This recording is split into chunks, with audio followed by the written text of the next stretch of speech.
Paranormal Central, broadcasting live from Central California with your hosts Jeffrey Gonzalez and Alan Thomas. Broadcasting video worldwide at paranormalcentral.net and broadcasting audio on the matter at artel.com. Are you ready to witness something you cannot explain? I'm looking for you. You're looking for me. We have to decide what it will be. Can it be true? Can I believe the unexplained? Look into the sky, you realize you're not alone. Open your eyes, you can find the trails that control. Hello, everyone. Welcome back to another episode of Paranormal Central, broadcasting live from the bottom left-hand corner of the Nevada Triangle in a city called Fresno. Excuse me, California. Hello, my name is Jeffrey Gonzalez. I am your host for the show, also the founder of a group called the Sanger Paranormal Society. Been investigating the paranormal going over 14 years. Man, what is wrong with my voice? Been doing this a long time, folks, so I'm just not up here talking about it, I'm actually living it. I have a team. One member of that team is sitting right here to the right-hand side of me, Mr. Alan Thomas. Howdy, y'all. Good to see you. Thank you for showing up wherever you may be around the world. We are broadcasting live HD quality video on live stream, 6 o'clock p.m. on Sundays, West Coast Pacific Time. HD quality video, so if you can see our wrinkles, then it's doing its job. We are talking, we talk about a lot of things on this show. And today, it's that one of those subjects that we keep talking about it because we are actually investigating it. And sometimes we find people who are involved in the creature and have been in for a while now. We have Rhonda Morehead, who's going to be calling in at 6:15. Who is she?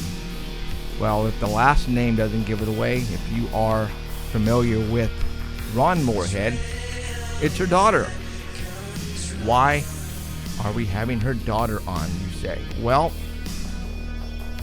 when you are associated with a family member who has been involved in researching and investigating and going out looking for Sasquatch, Bigfoot, then you tend to have experiences with your father, and she has.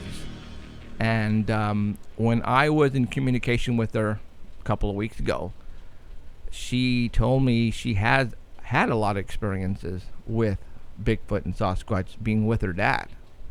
And we're going to find out how old she was when she started going out with him. And she is going to basically tell us a lot of the stories that she had with her dad, Ron.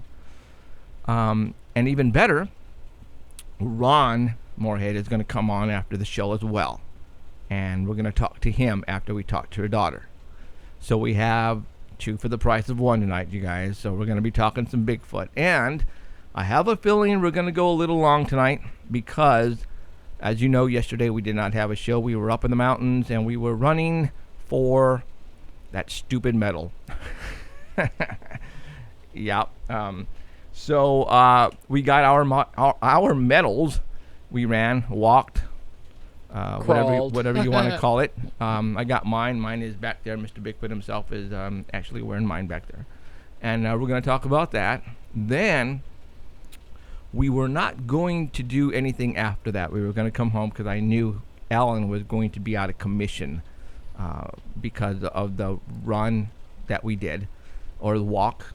And we were going to come home. But he drugged himself up, and he was in La La Land. And he said, you know what, let's go to the spot and see what we can, what's there. Because I had brought some fruit just in case, and I wanted, in case he felt okay, then I wanted to go there. And at first we weren't going. No, the course was rough. I mean, it was like, I think it was backwards, to tell you the truth. Like, if I would have done it, it would have been starting and go uphill first and then come downhill, to the finish. Mm-hmm. This one was go downhill all the way down a mile to the lake and then turn around and then go back uphill to the finish. So that meant I almost didn't finish. But I did. I mean, they had somebody following me to make sure that, that I made it all the way, or they would have, Call an ambulance. Yeah, help me get to the top. But I actually, baby steps is what I did. Actually, I was last place and I baby stepped it. And when I got to the top, I wasn't feeling all that great. But like Jeff said, I medicated a little bit and ate a little something and then said, "Come on, let's go to the spot. Let's go squatching." Yeah. So Jolene and Robert were Yeah. there, and Isaac and his dad was there as well. And we say, well, let's just go real quick. And I told him it's just down the road. It's just right over there.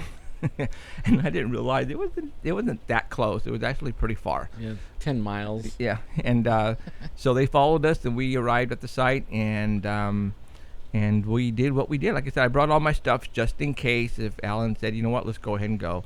And we did. So we're going to show you some video and some pictures after we talk to Rhonda and Ron. So tonight, again, it's going to be all Bigfoot. Now, Bigfoot. I know. This show is called Paranormal Central for a reason. And it's because we talk about everything paranormal. But if at the moment, if I don't have a ghost story or a ghost incident to talk about or a UFO incident to talk about, I don't want to make anything up just because, we're not talking about it. All right. When something comes our way that I feel you should know about, then we're going to talk about it. And I'm not going to make stuff up. It just so happened this past couple days, it was all Bigfoot. And so we're going to talk about the Bigfoot Sasquatch. All right. Now, next week, I might get a call. We might go to somebody's house. There might be a massive UFO incident someplace, a sighting. Oh, then we'll talk about it. But otherwise, I'm not going to make stuff up. That's not what we do here, to get you guys to keep watching and listening. All right. So we're going to go ahead and talk about the Bigfoot. Again, we're going to talk to Rhonda. Apparently, this is the first time that she's ever done a show. Oh, really? Yeah, this is the first time. So we have the exclusive on her. And Rhonda is going to spill her guts. Now, Rhonda does go to, she was just at Beachfoot just a couple of weeks ago. And I guess she goes to different conferences and stuff. But as far as being on the radio and doing a one-on-one, this is the first time ever. So she is going to tell us stuff that probably Ron has never told us about, that she has experienced. So we're going to hear it from her, guys. So that's going to be cool. For those who don't know who Ron Morehead is, he's famous for the Sierra sounds of the Sierra Nevada, of Bigfoot sounds. He's written a couple of books, and we're going to, and I know there's a lot of people out there who, and what's good about this show is that we are catering mostly to the people who are not in the paranormal community per se. All right. And what I mean by that is that the general population who watch TV, who watch live stream, all right, have probably never heard of Ron. So this is going to be a good thing for Ron, because if people who really are into Bigfoot, then you're going to see his books. You're going to see the covers of his books. If you're interested in the Sierra sounds, you can go purchase them. All right. And if this is and this could be your first time ever hearing these sounds, or not hearing sound, but him talk about it. So again, Rhonda is going to talk about some stuff that I never heard of, and Alan has never heard of, and we're going to get it straight from Rhonda. So I say, let's go ahead and start calling these people. Let's call Rhonda and get her on the line. Let me pull up her phone number here. So, but yeah, I can't wait. Hopefully she's excited. I think she's excited. And like I said, even better is that her dad afterwards is going to come on. And we're going to talk to him and see what's been going on. Because we had him on the show, oh man, a couple of years ago, I think, right? Actually, here, and we actually had him in the studio at the Crest Theater when we shot the pilots for TV. Yeah, we've talked to him a couple times. So he's not a rookie for the show. Definitely a veteran. But for all those who this is the first time, well, and you're going to hear He's Ron. really cool, too. He's a nice guy. Yeah. Hello, Rhonda, this is her. how you going? How's it going? Good, how are you? Good. Can you hear us okay? I can hear you fine. Awesome. All right. Well, Rhonda, this is your first time talking about this stuff on the Well, huh? yes, on radio for on, sure. on the radio, Yeah. right? Okay. Yeah. Don't be nervous. Oh, no. Sweet. All right. And I want you to spill your guts. I want you to tell us your darkest secrets. And I just want, it's cool that we're having you on because, everybody who's in this field knows who your dad is. And your dad has been around for a while and everybody knows what he does, what he's known for. But, Right. to have somebody who's been with him up in the mountains, I'm sure he probably has stories that he's never told. Hopefully that you can tell us. Well, yeah, I mean, I've been going up to the mountain probably since I was probably around 9 or 10. Well, and knowing about these things at that age, too. I mean, I have to tell you from the beginning, it was just kind of, it was a different way of kind of growing up, I guess, because the guys would come back from the mountain, my dad and the Johnsons, the McDowells, and they would have these recordings. And they would often have the wives come over and the kids and the family were all kind of friends. And my dad would, they'd go in the back in the recreation room and close the doors and listen to these things. And me and my friend Dale, we used to just go sit down there by the door and listen, and it was always kind of spooky, because you'd hear this stuff going on. You're thinking, oh my God, there's a monster in the woods, and they're getting us down. They'd talk amongst themselves kind of quietly, and stuff. So we were all kind of, me and Dale were kind of interested in this growing up and made a few trips up there, with my mom and my dad and then with the McDowell family and stuff. We all kind of went up to the mountain as, as families and friends. And nothing too much ever happened when the kids were up there or even the women, which is kind of interesting, and they would mostly sound off and stuff with the guys in the camp. And I remember going up there as a kid, a treacherous hike to get up there. If we didn't hike in, we took horses, and it was quite a ride, and around 8,000 feet up there in the Sierras, and we'd get up to this hunter's camp, and we'd take what we could eat up there, and then some of the food that we had up there, we had stored up there and stuff by our hut. And anyways, I guess I first realized kind of what they were kind of about when I was probably around 14. I'm just going to spill my guts. Spill it. Spill it. My first kind of experience, I guess, with them. Spill it. It was Bill McDowell and my father and Shireen, who was, I think, about 6-7 years older than me. We all took horses up there, and we stayed the night. Next morning, Bill and my father decided they would take off and wander around the backside of the area, around the backside of the hut with their horses, and go check out this saddle that is beyond our camp. And me and Shireen stayed in camp that morning. It was probably around 10 a.m. and just kind of hanging around by the campfire. It probably was, I'm thinking it was probably like early summer. And anyways, they took off, and me and Shireen stayed there. Bill left a gun for Shireen. She did not know how to operate to some degree. He kind of showed her some things, but anyways, we were sitting there at the campfire, and we were watching the horses, and they were kind of getting unsettled over there. kind of like pawing at the ground, with their hooves and stuff. And we thought maybe a bear might be coming around in camp. This is probably about 20 minutes even after our fathers had taken off. And we sat there for a minute. We both got this really uncomfortable feeling. It kind of kept growing, like we need to do something.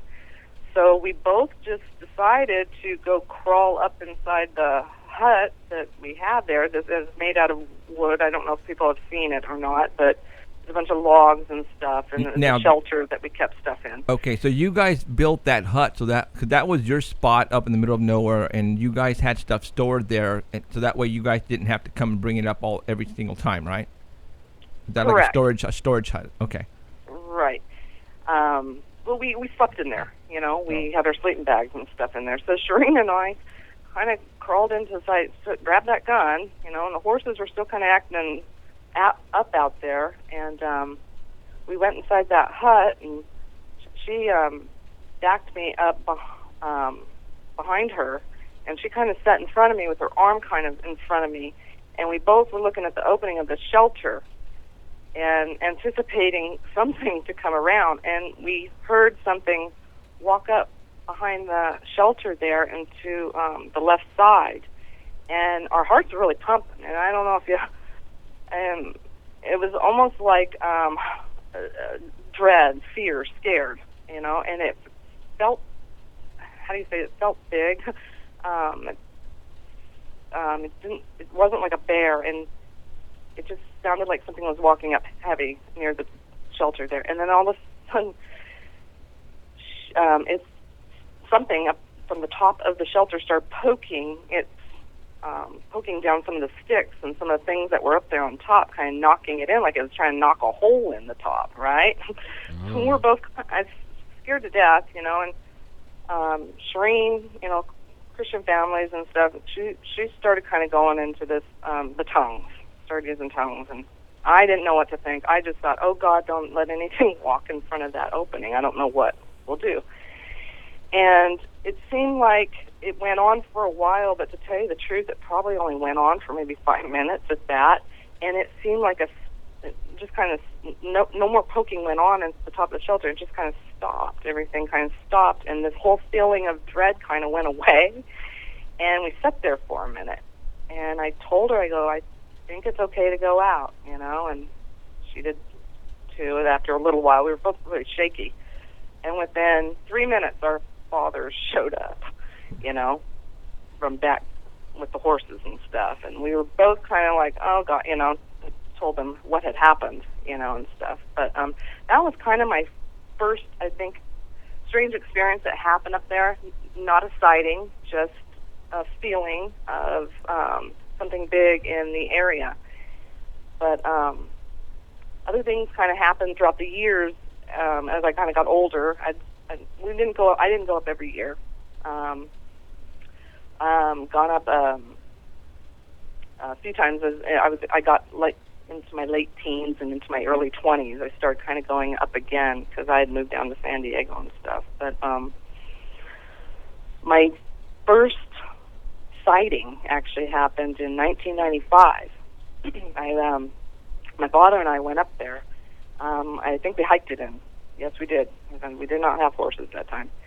And we got into camp and kind of cleaning up from bear ruckus, that kind of knocked some stuff around. We had pots and pans and stuff that were kind of sitting out and somewhat stacked, but kind of tossed around now. So we got into camp, and I kind of did my usual running around grabbing pine cones for the fire, and, he kind of broke camp and got things out and stuff. And we made a little supper, and we were sitting in front of the little camp stove there on this wooden furniture that we kind of cut out with a chainsaw and had a little couch thing that we sat on.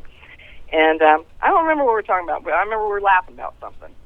And it was just right before the sun goes down over the side of the mountain, and night's coming, and it's starting to cool down and stuff. And I'm getting up to go grab a paper towel off a tree that was hanging off of a limb there to the left of me. And my dad had his faced towards the campfire stove.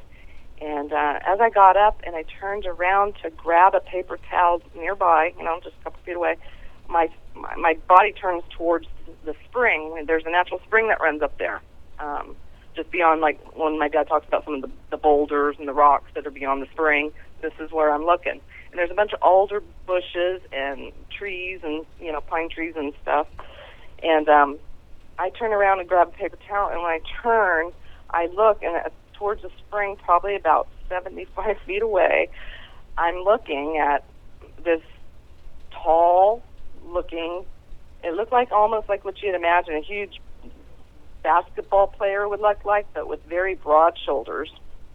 I couldn't see the image of it. I could not make out eyes or too much hair. It was muscular in the arms. It did the typical, neck into the shoulders, very slim in the hips, and very long-legged, and very muscular in the legs, but not like fat, thick, just firm, And when I looked at it, I mean, it was kind of like, wow, It's like, there it is. And that's exactly what I said. That's exactly what came out of my mouth. There it is. And by the time those words have left my mouth, this creature turns, and it turned like almost like it was on like one of those, like a lazy Susan, how those things can kind of spin on a table. It didn't turn at the hips. It didn't turn like a human did. It turned all in one motion. And it turned and it went behind this tree and into the alderbush and into the spring where you can't see it anymore. And when I said, there it is, my dad goes, there is what? And I go, Bigfoot, right?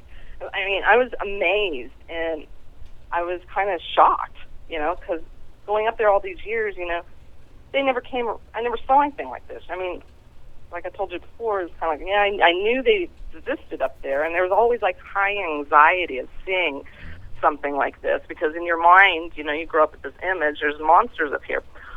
But what really kind of, more so than the sighting itself, was the fact that when I saw it, I felt like, wow, that's not a monster at all. That's like a big man-looking thing, right?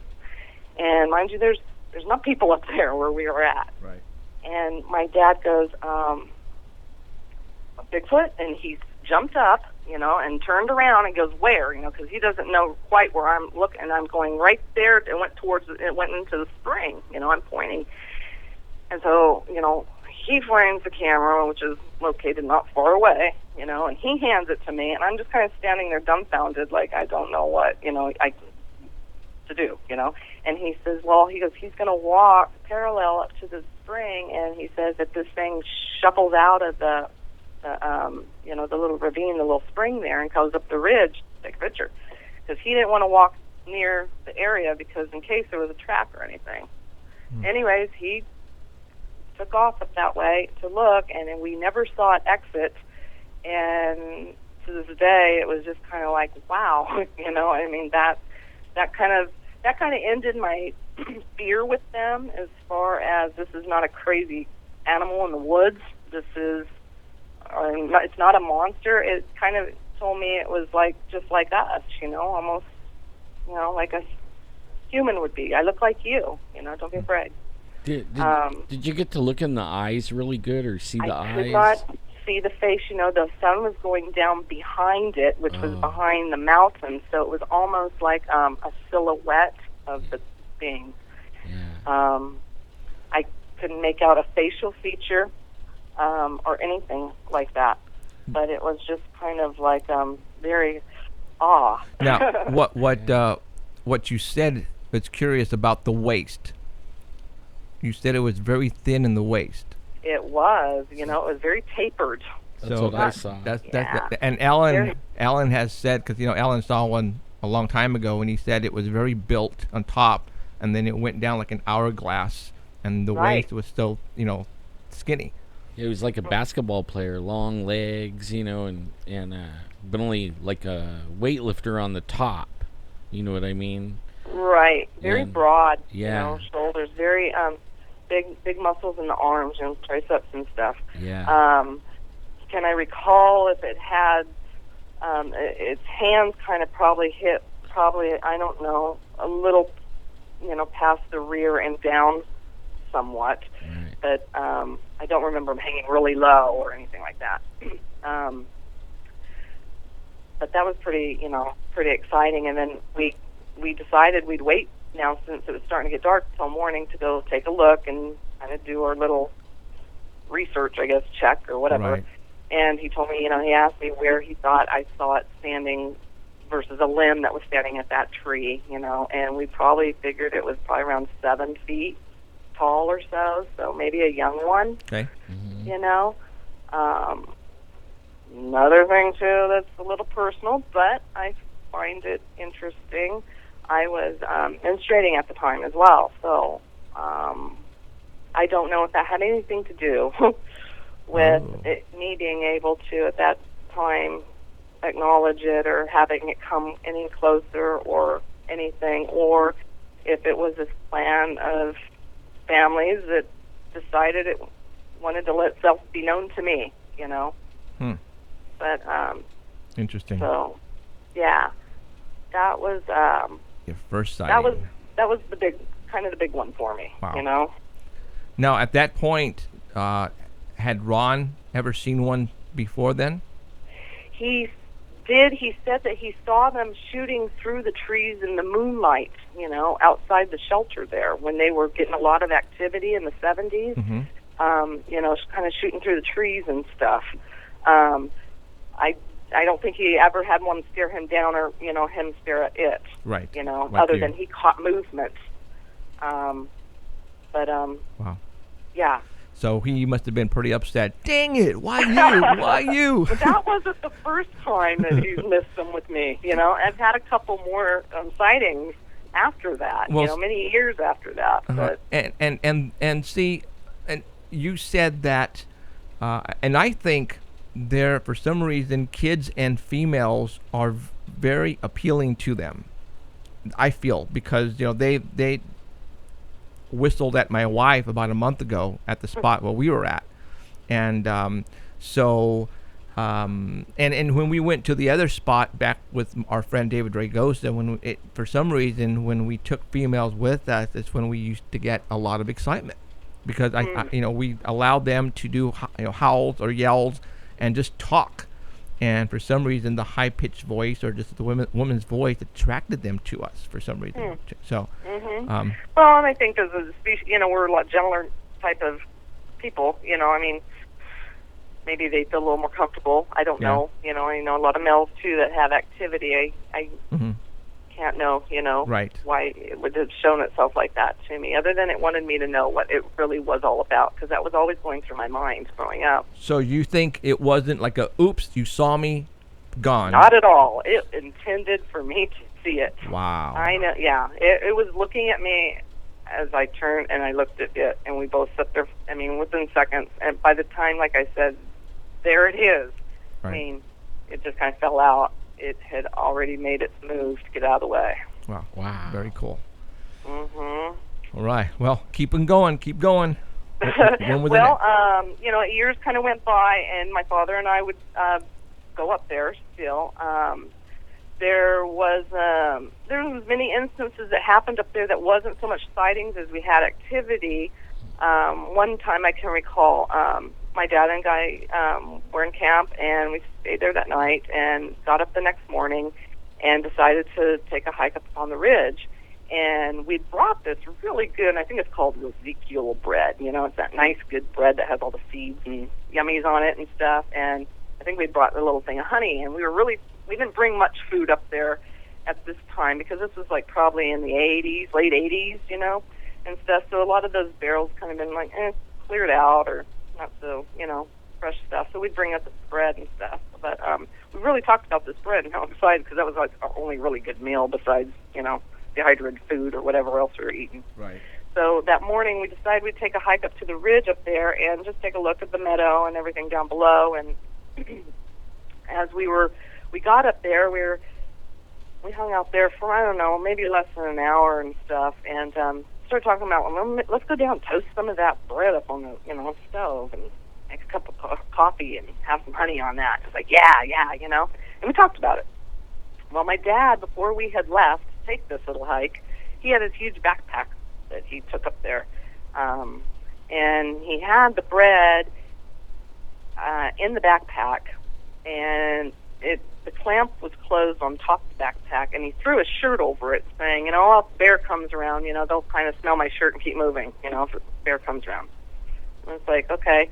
And I don't know if you're familiar with that type of bread, but that bread has like a vacuum-packed seal that locks that bread in, and then it comes out, and it's shipped like in a sack, that has a little tie thing on it. So it's like double wrapped. We get back into camp. The shirt's kind of lazily thrown up on top of the backpack. The pack is unclipped, and as I'm walking up to the pack, I see the sleeve, the outside sleeve of the bread laying on the ground, plastic.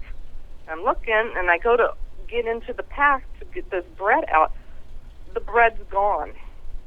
The loaf of bread that's in the vacuum wrapped, cellophane paper is just gone, and the pack looked like it had, the lid was kind of closed back on it, but it was still unlatched, and like I said, the shirt was just kind of lazily thrown over there. So they snatched her bread.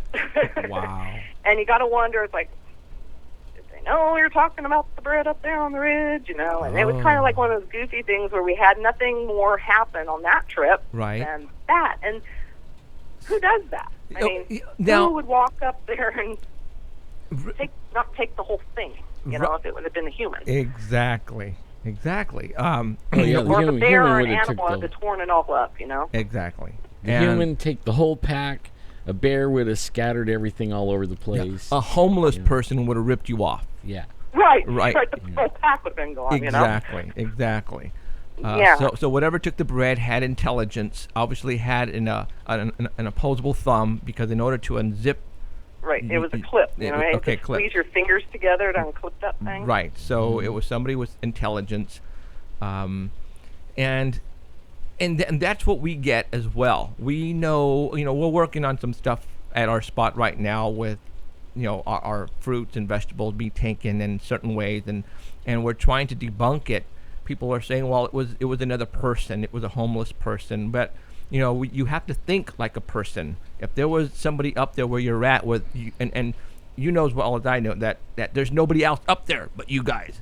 And, you can say homeless people all you want, but if you don't know where we are talking about, then don't even mention homeless people, because that's the most ridiculous thing that you can say. Well, up there, I mean, live or die type thing. And homeless people usually hang around where there's somebody's going to throw out some food, or they're going to locate something, But like a vagabond, or I don't know. It's just you're right. To have anybody up there is just not right. And we agree with you 100%, and that's what we're trying to teach people and tell people, that where we go, there's nobody else up there, and for them to do whatever took your bread had intelligence, common sense, had an opposable thumb for one thing. A raccoon, a bear would have ripped the frickin' frack out of that backpack, and it would think everything would have been all over the place. But that's not what happened. Mm-hmm. So So that was just one of those things, and you just kind of push it to the side to some degree. Say, okay, well, there was no foot impressions in the ground, and nothing, anything else to say. There's your evidence. It's one of those things. We don't have evidence to show it. It's just an experience. Now let's talk about the bread. You guys were talking about the bread. All right. Mm-hmm. Did you guys ever, as you guys arrived at the site, did you ever take the bread out of your backpack? No. Okay. So it was fresh. It was new, and that's what we were looking forward to that morning. Right. Was to getting into that thing. Okay. So it was never out in sight where anybody could have seen it. Nope. And that's where now you have to really think. Is it because you guys were thinking about it? I asked that question myself. Exactly. It's like, because we were really thinking about it. Right. Sounded like there's something really good. We had other weird food in there. I think there was probably some apples, and I think my dad may have brought an onion up to mix up with something. Some ramen soup. I don't know. Just funny little things like that. But we were just focused on that bread. And right. and it's gone. Now, have you has the memory or the thought process, the thought ever happened after that? I mean, you know what I'm saying? Have you ever thought of something, all of a sudden it happens, or you were thinking of something, and like, for example, that Bigfoot that showed itself to you, were you thinking right before that No. happened? I never thought I'd see one, to tell you the truth. Okay. I mean, I just didn't. You know, I never had before up there, and I just thought, well, this is going to be another normal trip up here, and, Okay. you know, and that's it. But that would have probably been the last time I probably slept outside the shelter, because some years, either, like I think before that incident happened with the bread. Now, I can't say this is quote-unquote Bigfoot related, because I was not able to open my eyes. I was not able to move my body. I was in some sort of state of paralysis one night. My father and I had stayed up there. I'll tell you kind of how it happened. Went to sleep out. We weren't going to sleep inside the shelter. We came into camp kind of late. The shelter was destroyed by snow. It was kind of plugged in. There was some wood down on the top. All of our... a lot of the foam that we would sleep on top of that was stored up there, and then one of the barrels broken in, and the foam kind of shredded in spots, and it smelled really bad and moldy in there. So we decided to sleep out under the stars that night. Well, laid down, not far from the campfire, a little bit up on a little not a hill, but the ground was lifted a little higher than our we didn't have a campfire up there. It was a stove that we burnt in. And me and my dad laid down beside each other, him in his sleeping bag, me right next to him in mine, went to sleep. I woke up. I was of conscious mind. I woke up, and I was very aware of my surroundings. I can hear my father snoring to the left of me. He was sleeping right there. But I could not move my body. My body was like, it felt like I was held down somehow or another. And I don't know if I could have forced it, but I didn't feel like it would have been smart, too, to open my eyes.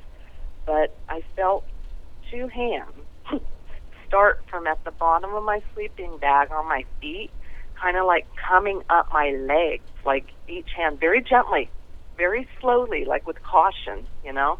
And I start going through this whole head panic, right? I'm awake, I'm aware. I can't open my eyes, I can't move my body, and I can hear my dad sleeping, and I'm not sure what's going on here. And I hear inside my head, if you open your eyes, you will die. Now, I don't know what that meant, okay? And I really started kind of getting panicky. And I started praying, you know. I was like, oh, you know, God help me here, you know. Send Michael Archangel, make it stop, right? Make it stop. And with no sound, with no noise, without nothing, these hands got up close to my thighs. It laid off. It stopped. Holy smokes! I heard nothing walk away. I was able to come kind of like out of my body, not out of my body, but I was able to move, and I went and knocked my dad on the side there, and I said, hey. He was like, what? You know, he's all groggy. He slept through his whole thing, you know.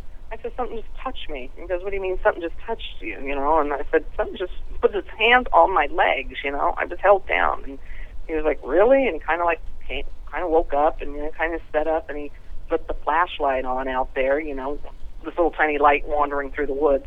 We saw nothing.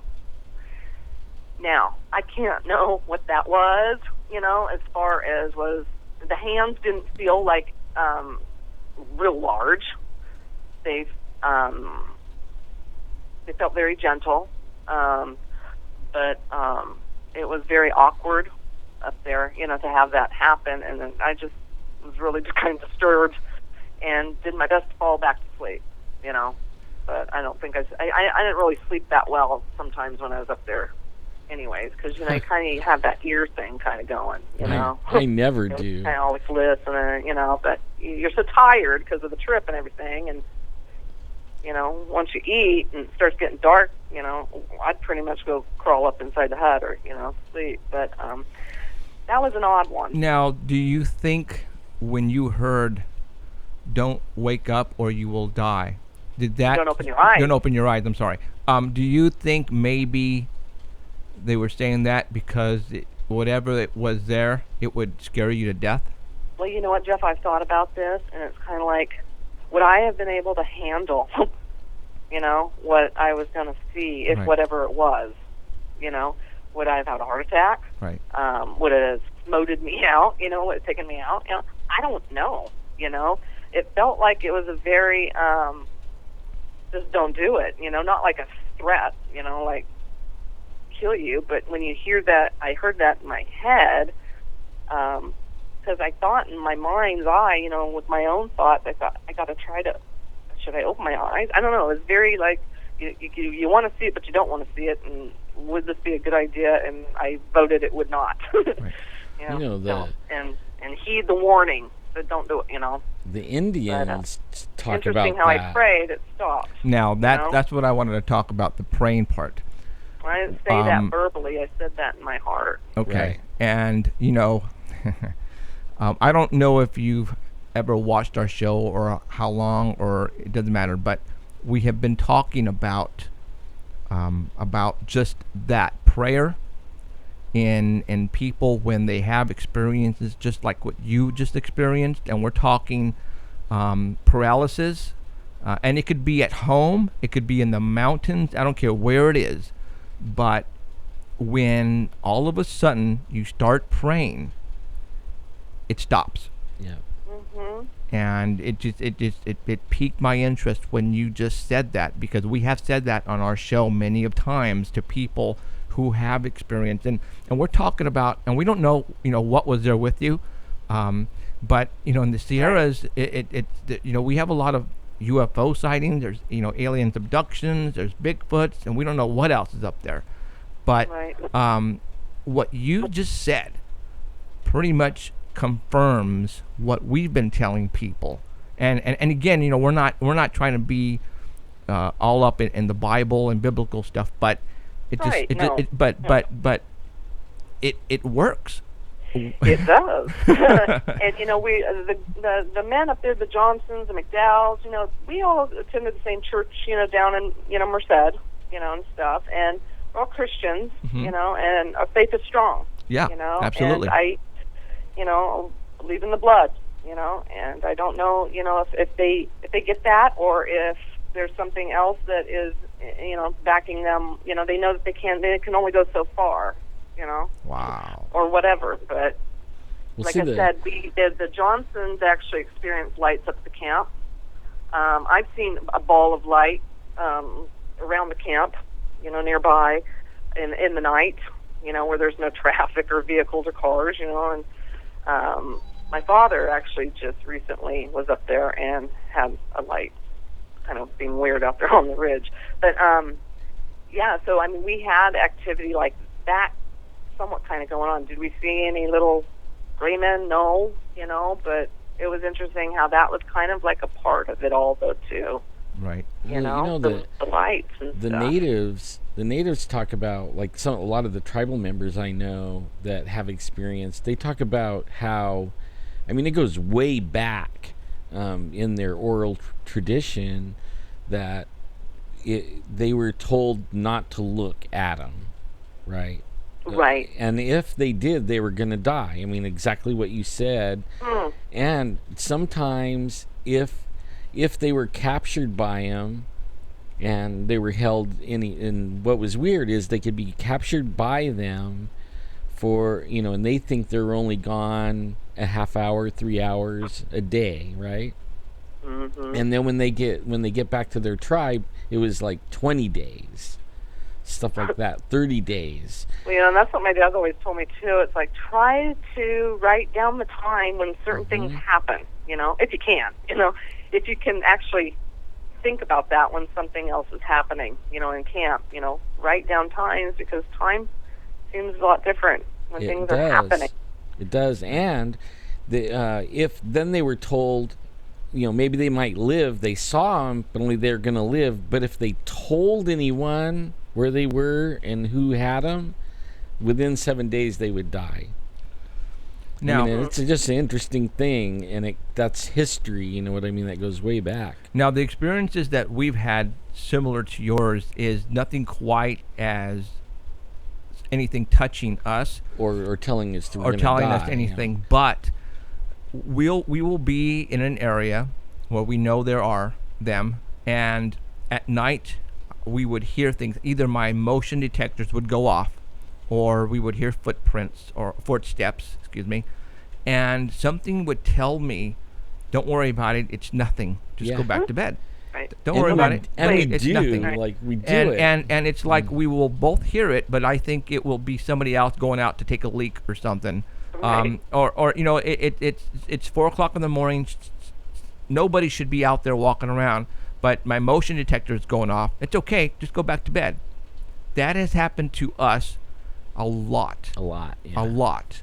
And I've had that happen too, where it's just like you play it off. Right. And for some reason, you accept it and you go back to sleep. Oh my Or they put somebody else in a heavier sleep and you're kind of like going, okay, oh shit. You're still trying to make out what this kind of is, but then they're telling you just, let it go. Or, Exactly. And you do. That's You think in exactly the morning, what- why didn't I try to stay awake? Or why didn't I go outside? Right. That thing yeah. is moved.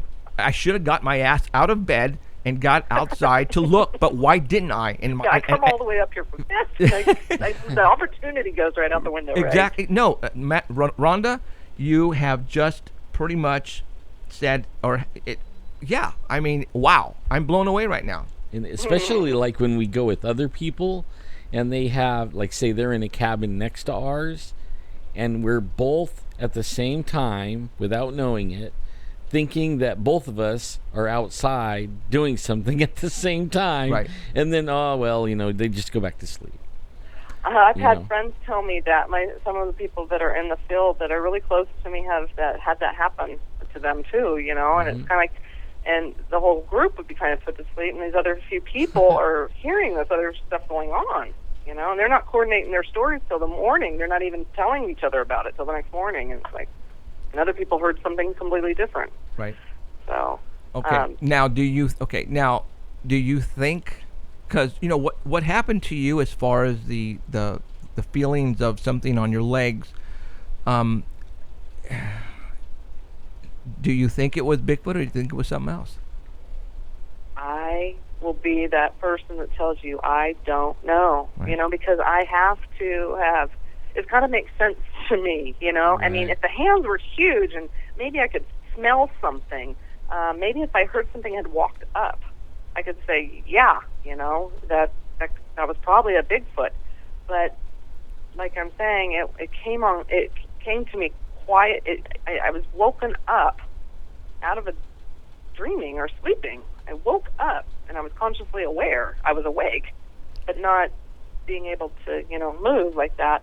I can't say because I couldn't open I didn't open my eyes. I couldn't move. I was freaked out, So Wow. I've never ever had any other experiences that threw me into that state of like, should I fear this?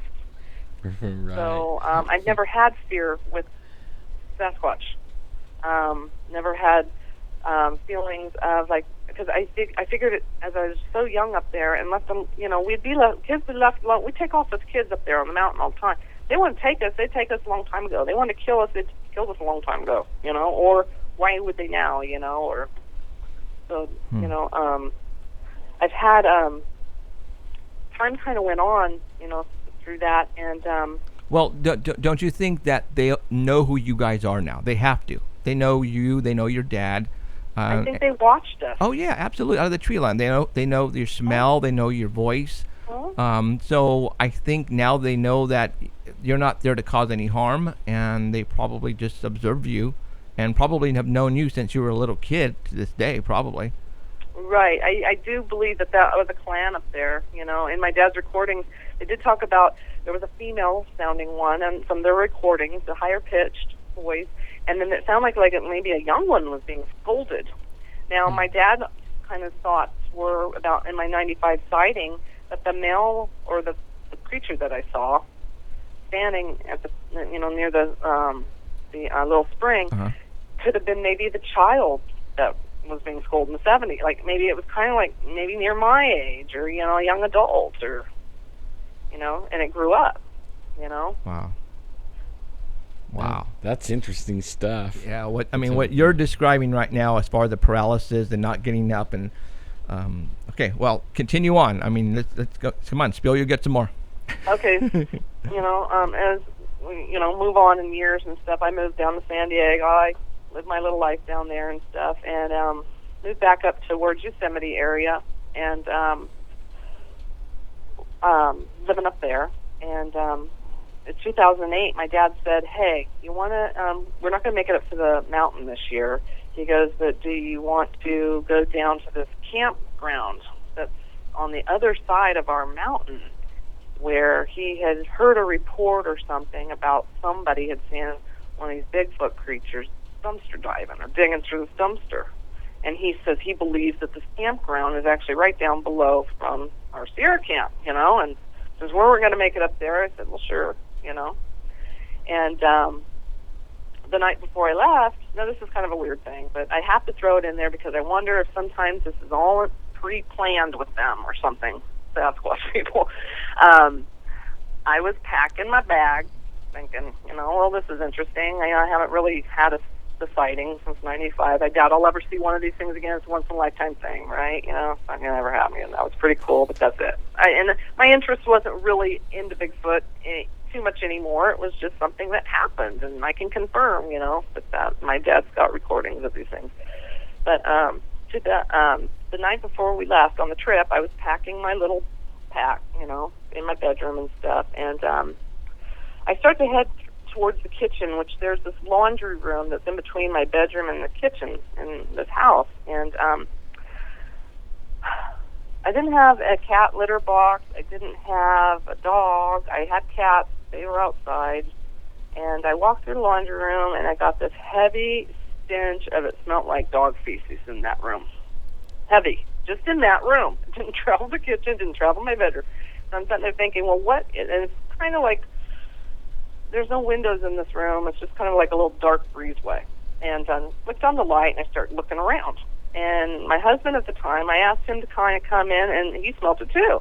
We're like, well, what can that be? We're looking around. This smell went on for 45 minutes. Unknown what, it went away. It just went away. Anyways, didn't think much more of it. I didn't think anything of it anymore until after I got back and after this had happened. So the next day, this is what I'm about ready to tell you. The next day, me and my dad, we go to the campground, and we start driving down this road that has a horse camp on it, and it's on the side kind of our mountain, of our Sierra camp. My dad goes, well, there's, our camp would be kind of like up in there, and this and that, and it's like, oh, wow, and as we're driving down this road, there's just a few spots where, you have to have horses kind of stay in there, and we're driving thinking, well, it'd be nice to pitch a tent somewhere here. I'm looking around in the terrain, and on the side of that hill, I'm starting to recall, like, dreams that I've had. And it's kind of like, I used to have kind of funny dreams throughout the years of, like these Bigfoots out there in the woods with their families, like, sitting at picnic tables and camping, and they kind of, where you see kind of one in the woods, there's many more, all these weird little dreams.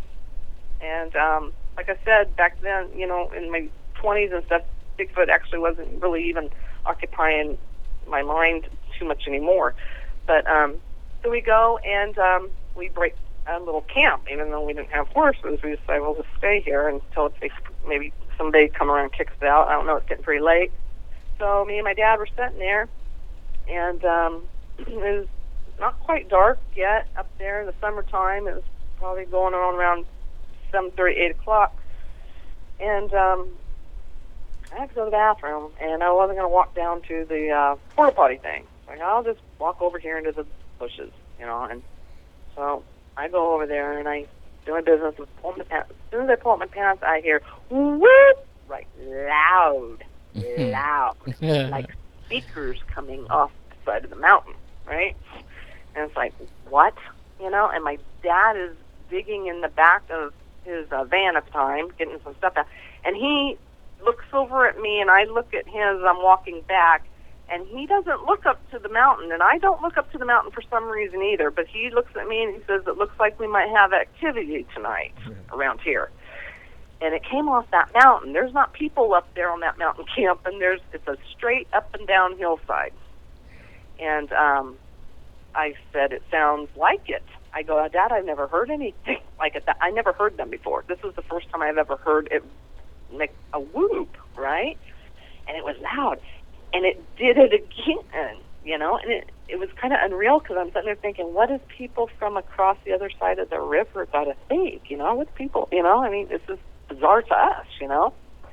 Anyways, that evening, kind of as the evening went on and stuff, my dad, you know, was falling asleep by the campfire, and this thing, he had his recorder out, and he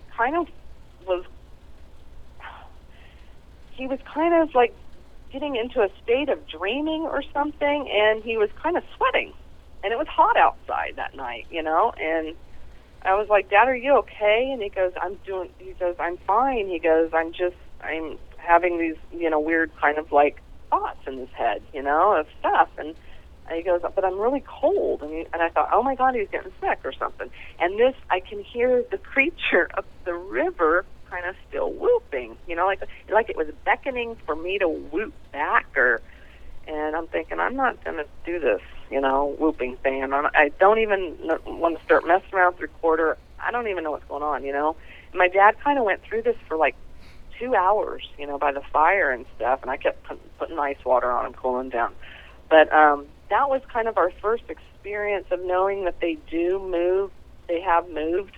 Maybe if not our clan, some clan of them or whatever comes down and comes through that campground out there, you know, and that there wasn't people out there where we were at. It was just me and my dad, but there was people farther up the, you know, down the road where we had came in, but only maybe a couple cars. But so following year in 2009, July 1st, I believe it was, kind of like really kind of changed for me big time. My dad and I decided to go up to that campground again and make friends with the camp host or whatever, and talk to him and tell him we were like visiting owls or doing something out there. You know, we wanted to know if there was an extra fee or anything we could pay to stay over here on this side instead of go where all the families are on the other side. And we ended up staying there, and now I try to stay balanced in my thinking with all this kind of stuff, but somebody had told me, well, they like it when you think about them, so, you know, maybe if you can just find a place to go be still and kind of close your mind and I don't know, summon them, you know, or see if they want to talk, or, you know, or whatever, just make yourself open or whatever. And so, you know, my dad decided we would kind of like walk up this little mountain edge there at that campground, and he would hoist a corn on the cob up in the tree, you know. And I'm kind of thinking, well, like kind of, you know, it's like a setup. They got to be watching us, you know, or whatever. And so I go and I find a rock and I sit down on it and I close my eyes, right? And I think, okay, I'm going to clear my mind. I'm just going to just get with all this and breathe in the beautiful air and relax. And I start getting this very sad feeling over me, like something was bringing to my attention how we are not being kind to this earth or to their people, because there's a lot of them that are getting sick by the poisons in the waters and the trash left out on the ground, right? I know it sounds like other people have said this too, and I just think that's kind of universal. It seems weird why people get this, but it happened to me. And I'm thinking, I'm getting sad about this, and I'm happy, and I'm getting sad, and I'm feeling something else. And so I kind of like dried my eyes and I apologized. I said, I'm sorry that we've done this to this earth, you know, and what we're doing here is human race onto this earth. You know, I'll do my best to pick up trash and keep the ground clean and the glass picked up, you know. And I told my dad about it and stuff. And, you know, he kind of just, interesting, but, didn't happen to him, so we kind of wrote it off. The whole thing with if it's telepathy, I don't know. Is it Ron is just saying things? He don't know, but it happened in my head. And then that night we went to bed, got up the next morning really early because the camp host was going to come talk to us that morning around 7 o'clock. So I get up, and it's break of dawn. It's that grayish white light out, early morning, and there's nobody camped to the right of us at all, and there's only a couple campers to the left of us a little farther up the road. I get out and I sit on top of the picnic bench and I grab my little wooden flute, which I don't know how to play really at all, but I just tootle around on it. And my dad's messing around behind me at the other side of the picnic table making coffee. And I'm tooting this little flute. And my head's up and I'm looking out the meadow, and there's a big river that runs to the left of this meadow, and there's trees and, kind of farther out away from me, probably about, 150 feet. And I see what was the oddest looking Bigfoot walking from the hillside across this meadow towards the river in the kind of that morning light, grayish white light. It was probably about 100 feet away, if not even that, and it was walking, and it was almost, Jeff, and this is weird, it looked like the skeleton of one. It had the like an acorn squash looking head. It would look very lanky, and when it walked, its arms and knees kind of looked like they popped, or they went up high and they popped back. The elbows would go back and the knees would come up, and the head was down, and it was on a mission towards the river. And I go, oh my God, there goes a Bigfoot, and my dad goes, what? And by the time his head goes up, of course, this thing now moves behind into that tree line I was telling you about, and it went towards the river. And this camp host is supposed to be here at our campsite here in about 10 minutes, and most inconvenient time, right? And I'm like, well, this was odd. My dad goes, well, where did it go? I said, well, it looks like it went over to the river. And he goes, well, I'll tell you what, you wait here for, the guy to show up. And he goes, and I'm going to run down to the river and see what's down there, early in the morning.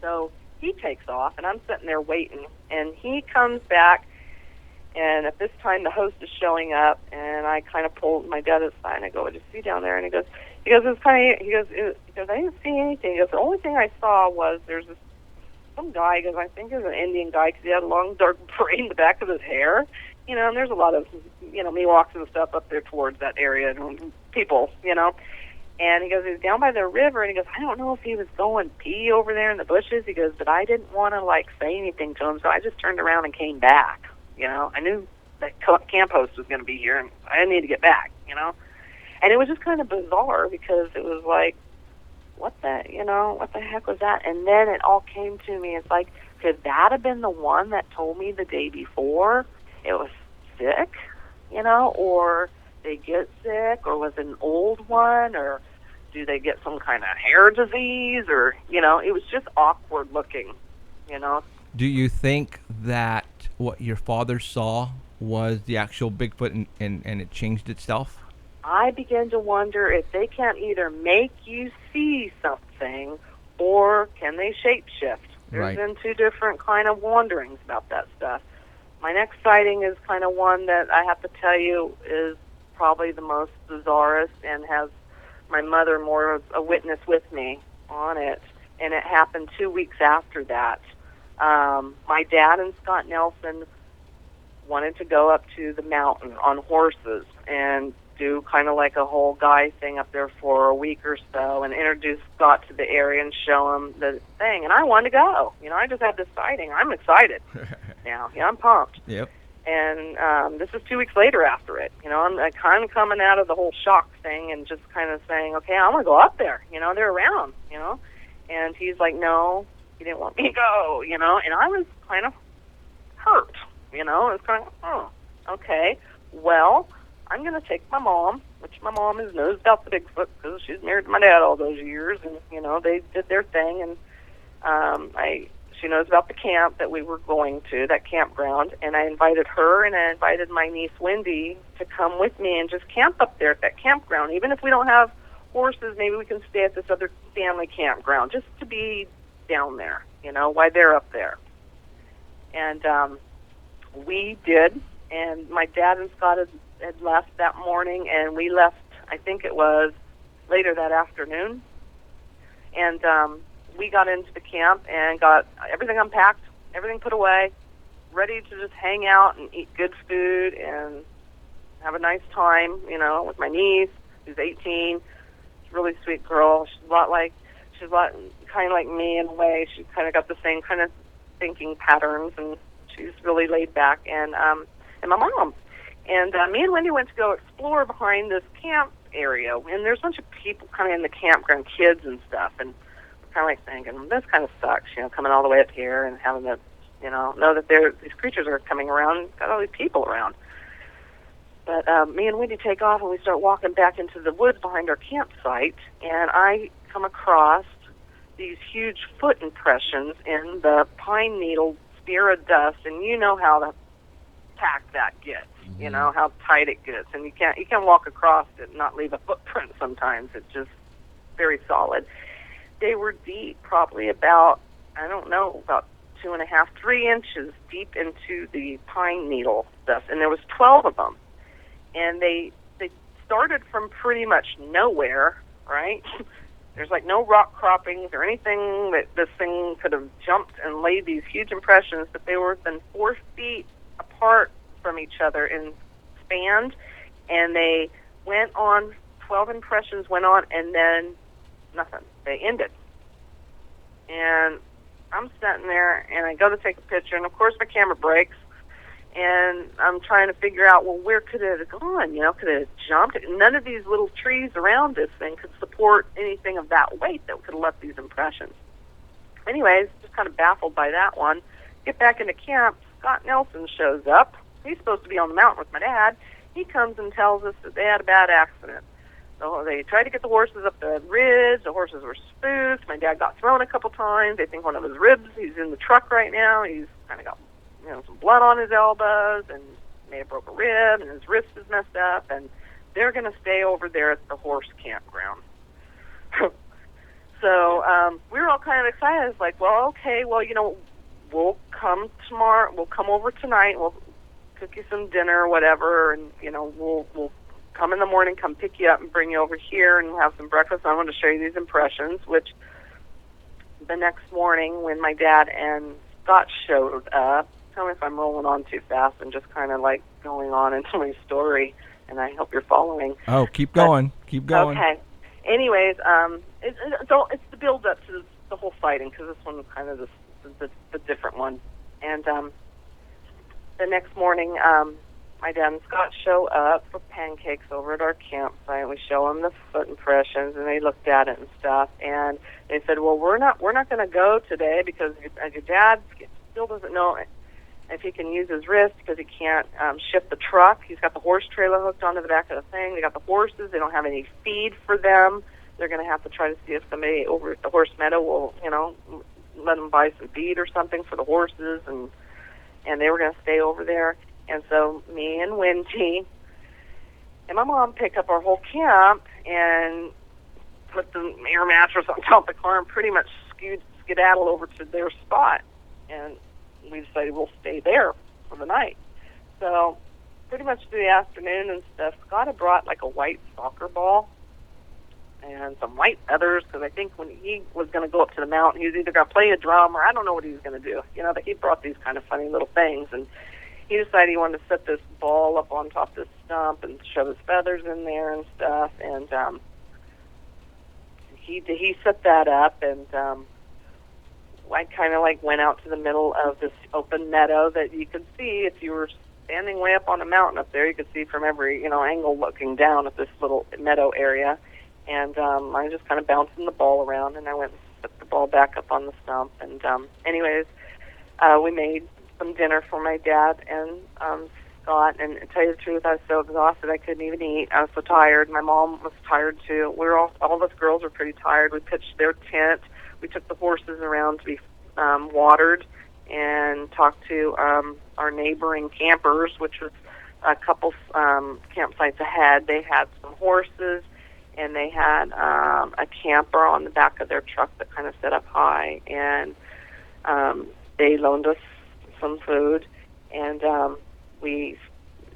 during the early evening that night, or probably around 10 o'clock, we were all kind of sitting around the campfire. My dad was getting pretty tired, because he was not feeling well, and so he was kicking back, and I was sitting there at my camp chair, and I was looking way across this meadow that these other campers were at with their horses, and I'm looking over there, and it's dark out there, but I can see they're turned on their light inside their camper, and I'm looking over there, and it looks like somebody's looking in their window. I'm going, what's going on over there?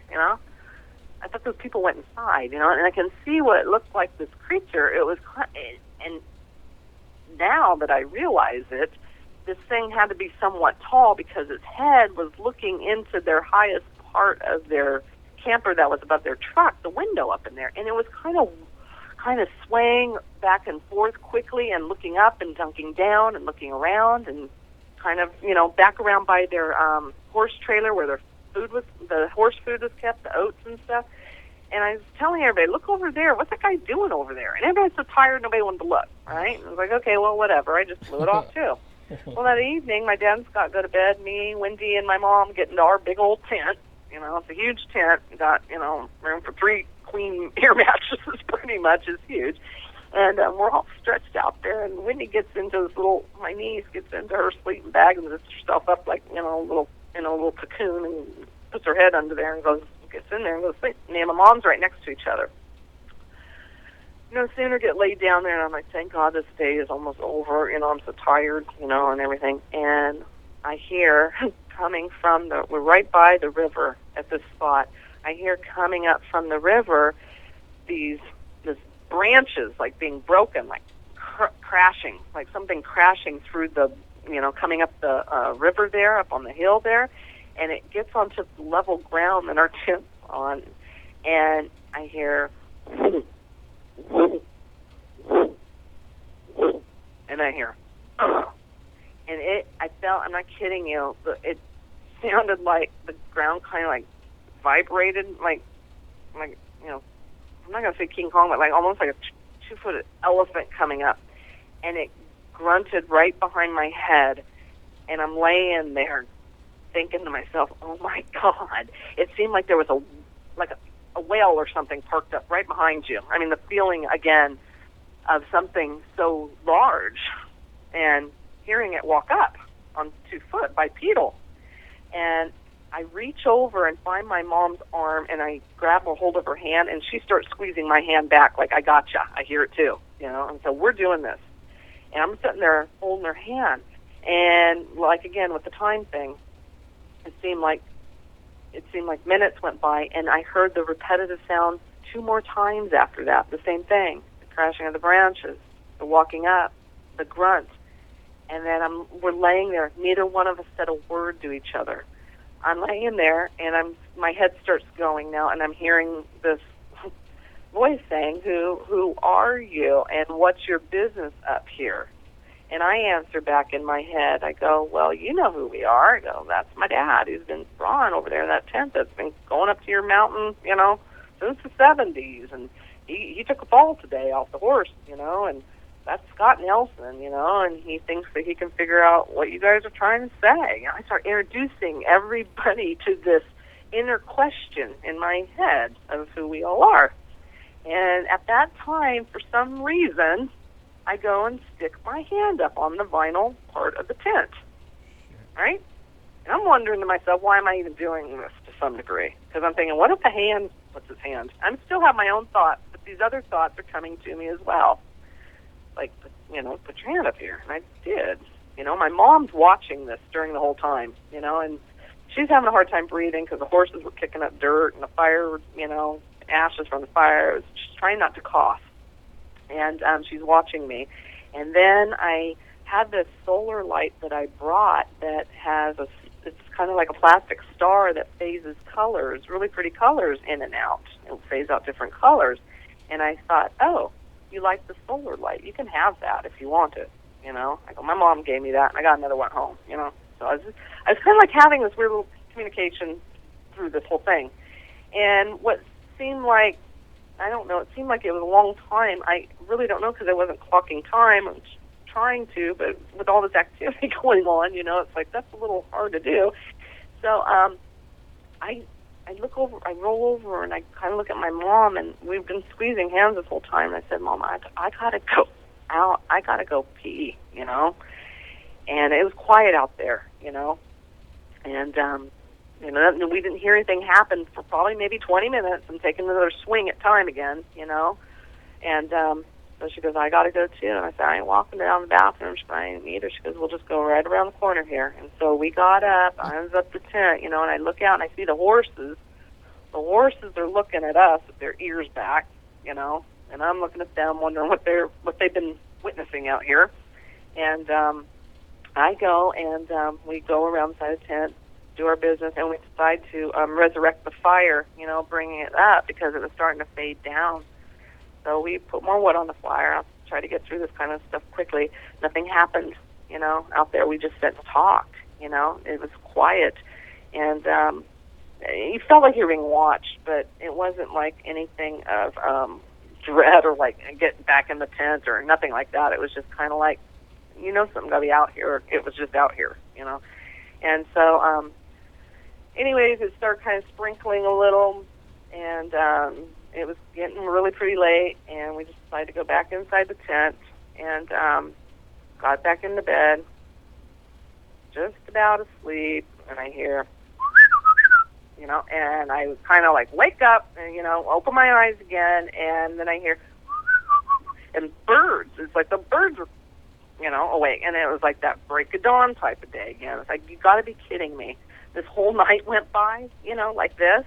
It just seemed like it was just a couple hours, you know, and it's just like, how can it be morning already? I'm so tired, you know. Anyways, got up. I told my mom, I said, I can't lay in here no more. I have to get up. I got to look behind the tent, you know. I got to look around. I go, I need to make coffee. I got to wake up. I'm not going back to sleep. It's too much. And so she goes, and neither am I. So she gets up, and then Wendy starts coming out of her cocoon and stuff. And I tell Wendy, do not go walking behind the tent, or please don't go down to the river this morning. We had activity going on, you know, and I want to look to see if there's any kind of tracks or broken branches, you know, evidence of something, because what we heard. And she said, cool. She puts on her little sweats, and she puts on her hoodie, which is deep green, and she takes off and goes opposite direction and starts heading towards the mountain side where the dirt road is to the right of our campsite. My mom's waking up my father and him and Scott, telling him we had activity last night. How you feeling? You want to set up? My dad needed help setting up. And I go over to the table, and I'm half tired, and I'm getting the water filled into the coffee, you know, percolator thing, and my head goes up, and what I witness now from standing where I'm standing and looking across this meadow and that big field where the ball was setting and everything. Oh, by the way, I heard the ball bounce too that night 3 times. Looking across the meadow, I see a Sasquatch running from the river across the field, going through these boulder rocks. The fastest thing I've ever seen in my life. It looked like watching the Roadrunner. It was like watching a cartoon. I mean, it was morning, and it was that early morning light, but I can tell that it was not human.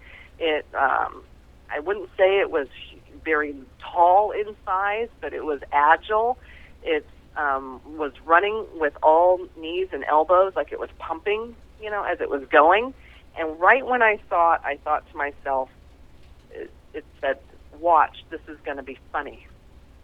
And I'm looking at it run towards Wendy. Wendy is right there on that road, and she's walking back farther into the woods. And I think this thing's going to run right in front of Wendy. Wendy's going to see this.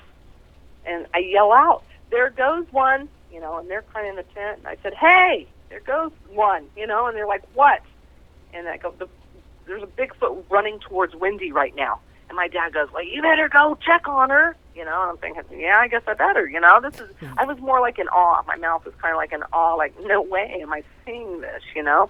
And when I saw Wendy, when I saw it running and I saw Wendy on the road, she was wearing a white hoodie. Her hoodie was green. And it was very odd to have made these type of, I wasn't thinking about that then, but when I think about it now, that's what I had seen. It was almost like she was shielded in a white light or the thing. And anyways, I go walking down the road and I find Wendy at this last camp spot. There was no one back there. She's sitting on a picnic table, and I walk up to her and I say, hey, Wendy, I say, you see anything interesting lately? And she turned and she looked at me and she goes, funny you should ask that, Aunt Rhonda. She goes, I just saw a wolf. A white wolf just ran in front of me and ran up the side of the hill. She goes, I looked at it and it looked at me and then it took off and went up the hill, up the mountain. And I said, that's not what I saw, Wendy. Now, I can't say anything more that I know anything more about these creatures other than that is the honest truth. What, you know, if there was anything more I could tell you that, how does that make sense? What I saw versus what Wendy witnessed. Do they have pets? I don't know. Did this thing tell me that this was going to be funny because it was going to be just that funny? Are they laughing at us when we're having this stuff happen? You know, I mean, are you still there, Jeff? Because I feel like I just told a long story. It sounds like what do they call them? Skinwalkers, kind of like the Indians. You hear where they take the pelt of something, and then they put it on them, and they change to that. Like maybe the Bigfoot took the wolf pelt. And it's not even supposed to be wolves. Yeah, right, California, yeah. You know what I'm saying? Exactly. And it was just kind of like bizarre because it is after bizarre. we all kind of got back together in camp, I said, you need to come back to camp right now, you know. And we got back into camp. We started discussing the stories, and my mom had told me, she goes, oh, by the way, I gave away your solar light. And I said, what do you mean you gave away my solar light? She goes, yeah, I felt like they wanted it, so I told them they can have it. And I said, I did the same thing. So we both had the same thoughts. Neither one of us discussed this thought in the tent to each other. You gave it to the Bigfoot. Yeah. Oh. That night when I was laying there in the tent with my hand up on the tent. So the solar light was outside, and you just said for them to take it? Yeah, but they didn't touch it. And my mom said for them to take it too. So we both had like either an image or we both had the same kind of feeling that they were interested in it and they liked it, but it was never touched or taken. Now the soccer ball was out in the middle of the field. You know, it had been taken off the stump or chucked out there. You know, like I said, I heard it kind of bounce out there. There was a log left right behind my head, which we had scavenged all the logs from that trip because we didn't come, you know, firewood up there was getting late in the season for it to even be found at campgrounds and stuff. In California, it's kind of scraped off, and we took all the wood that we had and put it right there by our campfire. Well, this one was right here behind the tent. Who moved that? Why would we have not missed that? There was funny little things that even when that afternoon my mom went to take the horses down to water them, the people asked my mom and my dad that had the camper with the horses that they wondered, they said, well, something came into our camp last night because it took all the oats out of their trailer. And they showed them where the oats were kept. They were kept right there in front, right next to their camper window. So was it at 10 o'clock I was noticing activity go on then?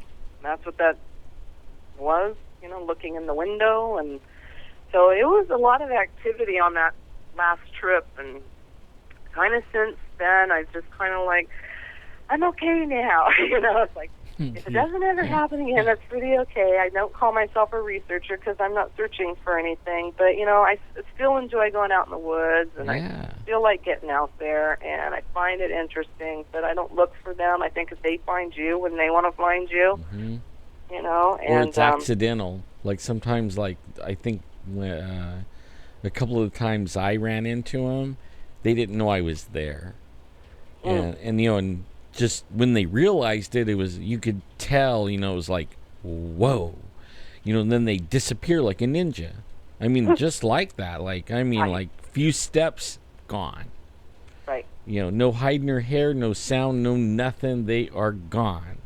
You know, didn't see Yeah, them well, again. when we heard it walking up, I mean, for a human to walk that far, you probably had to have made at least 12 footfalls as a human. This thing was like 1, 2, 3, and Yeah. grunted. In fact, I looked behind the tent, and what looked to me like if there was any kind of impression at all, it looked like a butt print. And I'm not kidding, like it was wet, you know, like I do think they travel waterways, you know. Oh, yeah. And I think that maybe even it's set. I mean, but my dad was in such a hurry to get hustled out of there because he knew he needed to drive that truck back down the valley, you know, and with the swelling that was happening in his wrist, he knew he needed to get out of there.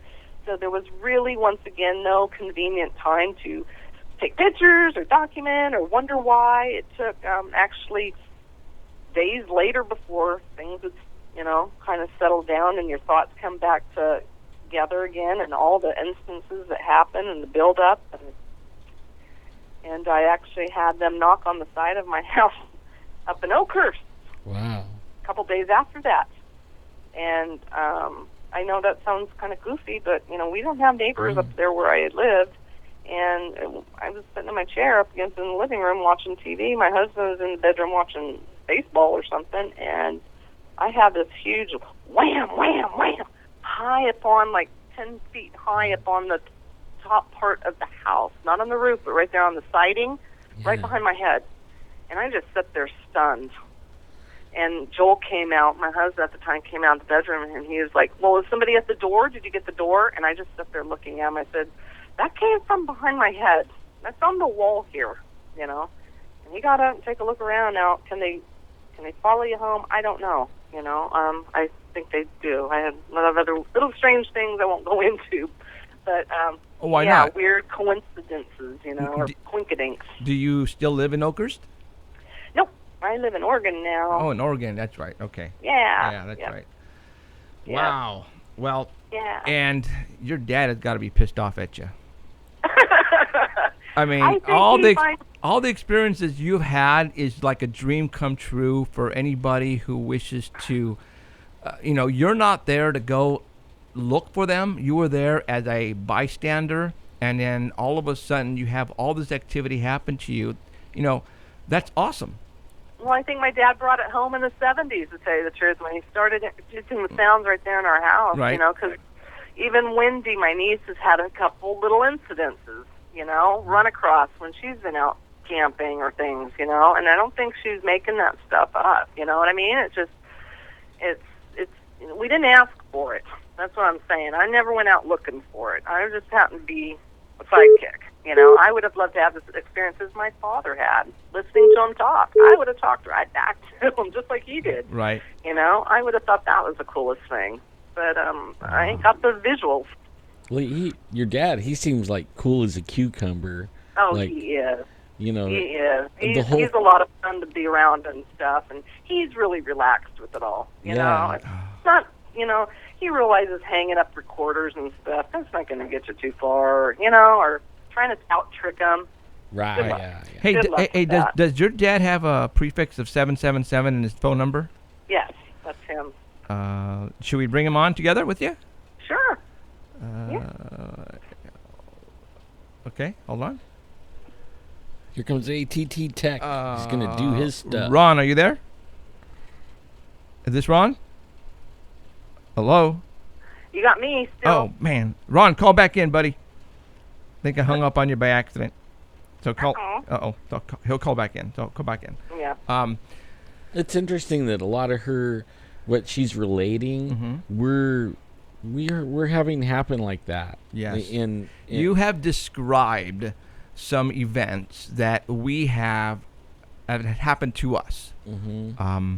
You know, the sounds, the movements. I mean, you just there it is. Ignore. Hold. Okay. Ignore. Hold on. And call. Okay, hold. Call and answer. Hold on a second. And merge call. Ron, are you there? Yes, you got Hey. me. All right. Hi, Ron. Hey, Ron, are you there? I'm here. Yes. Cool. All right. Cool, we got everybody. Sweet. Well, Ron, man, you got. I mean, so when are we going up together? How do you hear me? You hear me okay? Oh, we hear you Oh, fine. yeah. Yes, absolutely. Sound great. So for all those who don't know, this is Ron Morehead, Rhonda's dad. You know, Rhonda has probably kept this inside of her for a long time, and we just told her that what she's been describing to us have been happening to us and people that we know. And I know, you know, a lot of the stuff she's been describing it to a lot of people, it sounds absolutely no way, you know, sci-fi stuff. There's no way this stuff is happening. But, man, let me tell you, it's real. Yeah. It is real. Now let's you know, you've been doing this a while, Ron, a long time. Longer than me. Longer than everybody that what got you interested in is it by accident that you started doing this? Was it something that you experienced in the mountains, Ron? It was accident. I wasn't planning on it. It just happened to us as a group of hunters in the Sierra Nevadas. So yeah, we were not looking for Bigfoot. Right. They came in, quickly in our camp and making their noises. So we ended up going back and recording them and got some pretty good stuff. And anyway, it's been an amazing adventure. Still is, actually. Absolutely. You know, once you get the bug, you can't get rid of it. It's like you want to know. You want to keep going until you figure it out. Yeah. Well, the investigative reporter that we took in 1972, Alan Berry, taught me a lot about science. He was a master in science, and he said, "Don't talk about the weird stuff that goes on up there." He says, "or you'll lose credibility." Right. But so I figure there's got to be a science behind it, and recently, last few years anyway, I've delved into to the physics, quantum physics, and I think there's an answer to all this paranormal stuff that we're talking about. It's all the way from quantum entanglement to the oneness that we all have to just what Einstein talked about, to what Nikola Tesla talked about. It's all there, and I'm writing a book now called The Quantum Bigfoot. It'll be out before the end of the year. It's just going to be answering, hopefully, scientifically, how these things happen and the sciences behind it. All the way from them beating up your house at night to their mind speak to all that stuff. So, anyway, it's been a crazy light listening to my daughter reminisce about some of these things that happened. Yeah, you know, people have to get over it now that we're talking supernatural stuff, and it's absolutely happening to people like Rhonda, yourself, to me, to Alan, and we know it's out there. We know it's real, and you know, I have no answers, but I have experienced now the stuff that you guys have experienced, the growls, the boom, boom around our campsite. I finally saw, and to me, I have to say it was probably a Bigfoot, but it was about it was 150 feet away, and the thing ran so freaking fast, so smoothly, and it disappeared so quick. And that was my first encounter. I didn't see, the face, the ears, not like Alan saw back in the days, but I, what Rhonda was talking about, the experiences, what she was hearing in her head, we have that too, and it's awesome coming from somebody who's been doing this for a long time. I don't know if it's happened to you, Ron, but obviously it's happened to Rhonda, and it's awesome now. We have to have people like yourselves to come out and tell people, you know what, there's more to it than just a creature. They have, I don't want to say abilities. Yeah. I think they have abilities. They do have abilities, and it's like if it hadn't been for other people talking about the same things that I have shared, I would have felt like I was crazy. You know what I mean? Right, It's like, yeah. is this going on just with me in my head? But it was not my thought. Right. You know, it was something else injecting thoughts in my head. Yeah. You Well, know, I have or words or questions, mostly questions. I have a question. In fact, for I have a question for Ron. Like, I've been following you guys with L.A. Marzulli and the whole team over there in Peru. And now, do you think maybe these things might be related somehow to some of that what they're talking about? There could be a connection. That's what took me down there. There's a lot going on that we don't see. And for the people who think that they, just because they have to have a body or something like that, I say they're living in a very narrow world. And, I get a bunch of nuts passing in front of me here, so. Yeah. There's things going on that we don't see. Quantum physics kind of gets into the interdimensional things, the things that we don't see. We live in a three-dimensional world, and all we see is what's in our vibrational frequency. And when contact certain people through the vibration, and a lot of this happens during the night when our vibrational frequency is relaxed, and they can communicate with you better. They do mind speak, but they do that with certain people that have the vibrational frequency that's on the mark that they can do that with. I think that's why Rhonda's had so many things happen with her. She's on that wave, that frequency. And Einstein said that. Let me back up a little bit. My book it starts off with Einstein's statement saying, "Science without religion is lame. Religion without science is blind." Yeah. So you get into spirituality when you get into quantum physics because they kind of work along the same lines. And it's interesting how so many things parallel into the spiritual realm, into the quantum physics realm. And I'm not talking about religion, I'm talking about physics. I'm hearing myself twice. It's kind of confusing me here. You guys hear me twice? No, we hear you. We hear you once. You're okay. No, you're okay. Now let's say for Rhonda to have experienced what she has experienced, because you're saying there's something different about her. Rhonda, is it now since you have that ability? What do you do different than a lot of people? Do you eat differently? Are you a vegetarian? No, I do not. I am still me.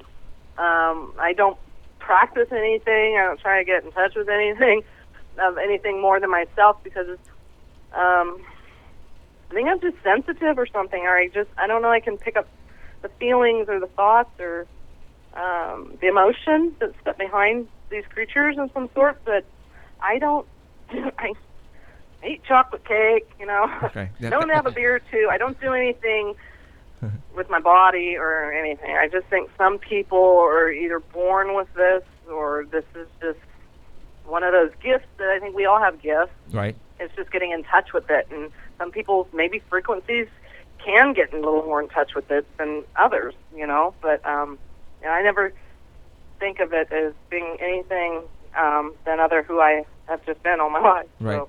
Huh. Wow. So Ron, your book at the end of this year, what made you want to because obviously you've been an investigator, researcher, it's taken us a long time to actually start talking about what you're now talking about, because we're afraid people are going to make fun of us, about, all these abilities that we think Bigfoots have. Like recently, we're placing game cameras at a new spot up in the Sierras, and we're leaving, offerings, fruits and stuff.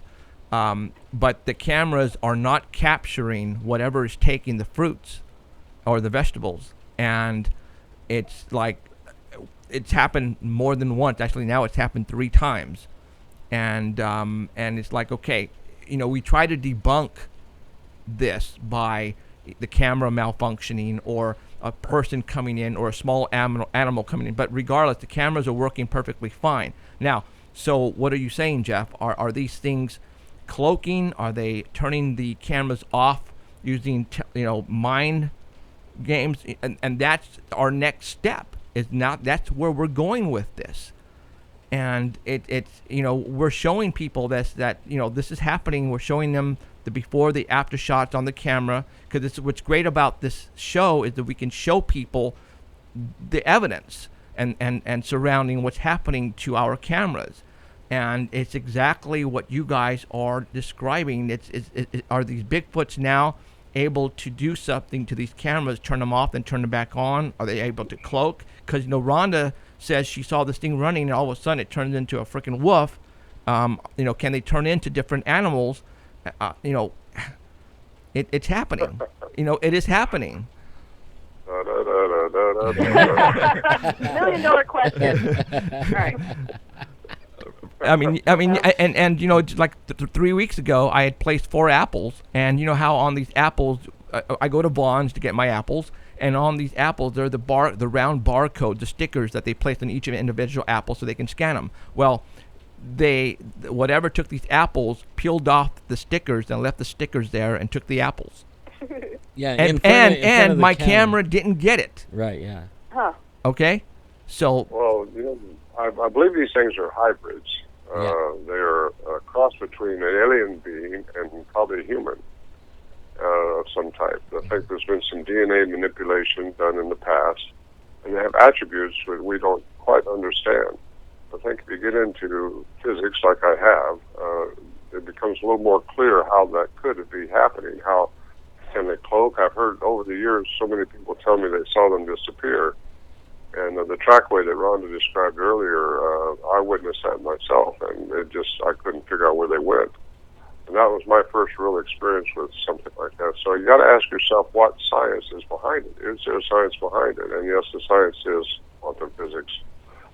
They have an attribute that allows them to be out of our perception. We only perceive what's in the light frequency. And we're in a three-dimensional world, 4 counting time. And there are 11 other dimensions physics says they exist. And if they are a hybrid from interdimensional, from aliens, I guess you want to call them, fallen angels, whatever. If you're a religious person, you call them fallen angels. If you're a scientist, you call them aliens. You want to get thrown out with a bus. But anyway, I think aliens have been here. For my ventures into Peru and Bolivia, I've seen their remains. I know within myself, it's cemented within me that something other than human have been here, and they're probably responsible for things that we don't understand even today, how they move those megalithic structures and precisely put them up on these 14,000-foot mountains without any mortar, cut like a jigsaw puzzle. Right. You see that stuff with your own eyes, you realize there's something really has gone on here that we don't quite know how to put it together. But you get the Incas down there who preceded, or not preceded them, but the pre-Inca people is who we're talking about, the Paracas people.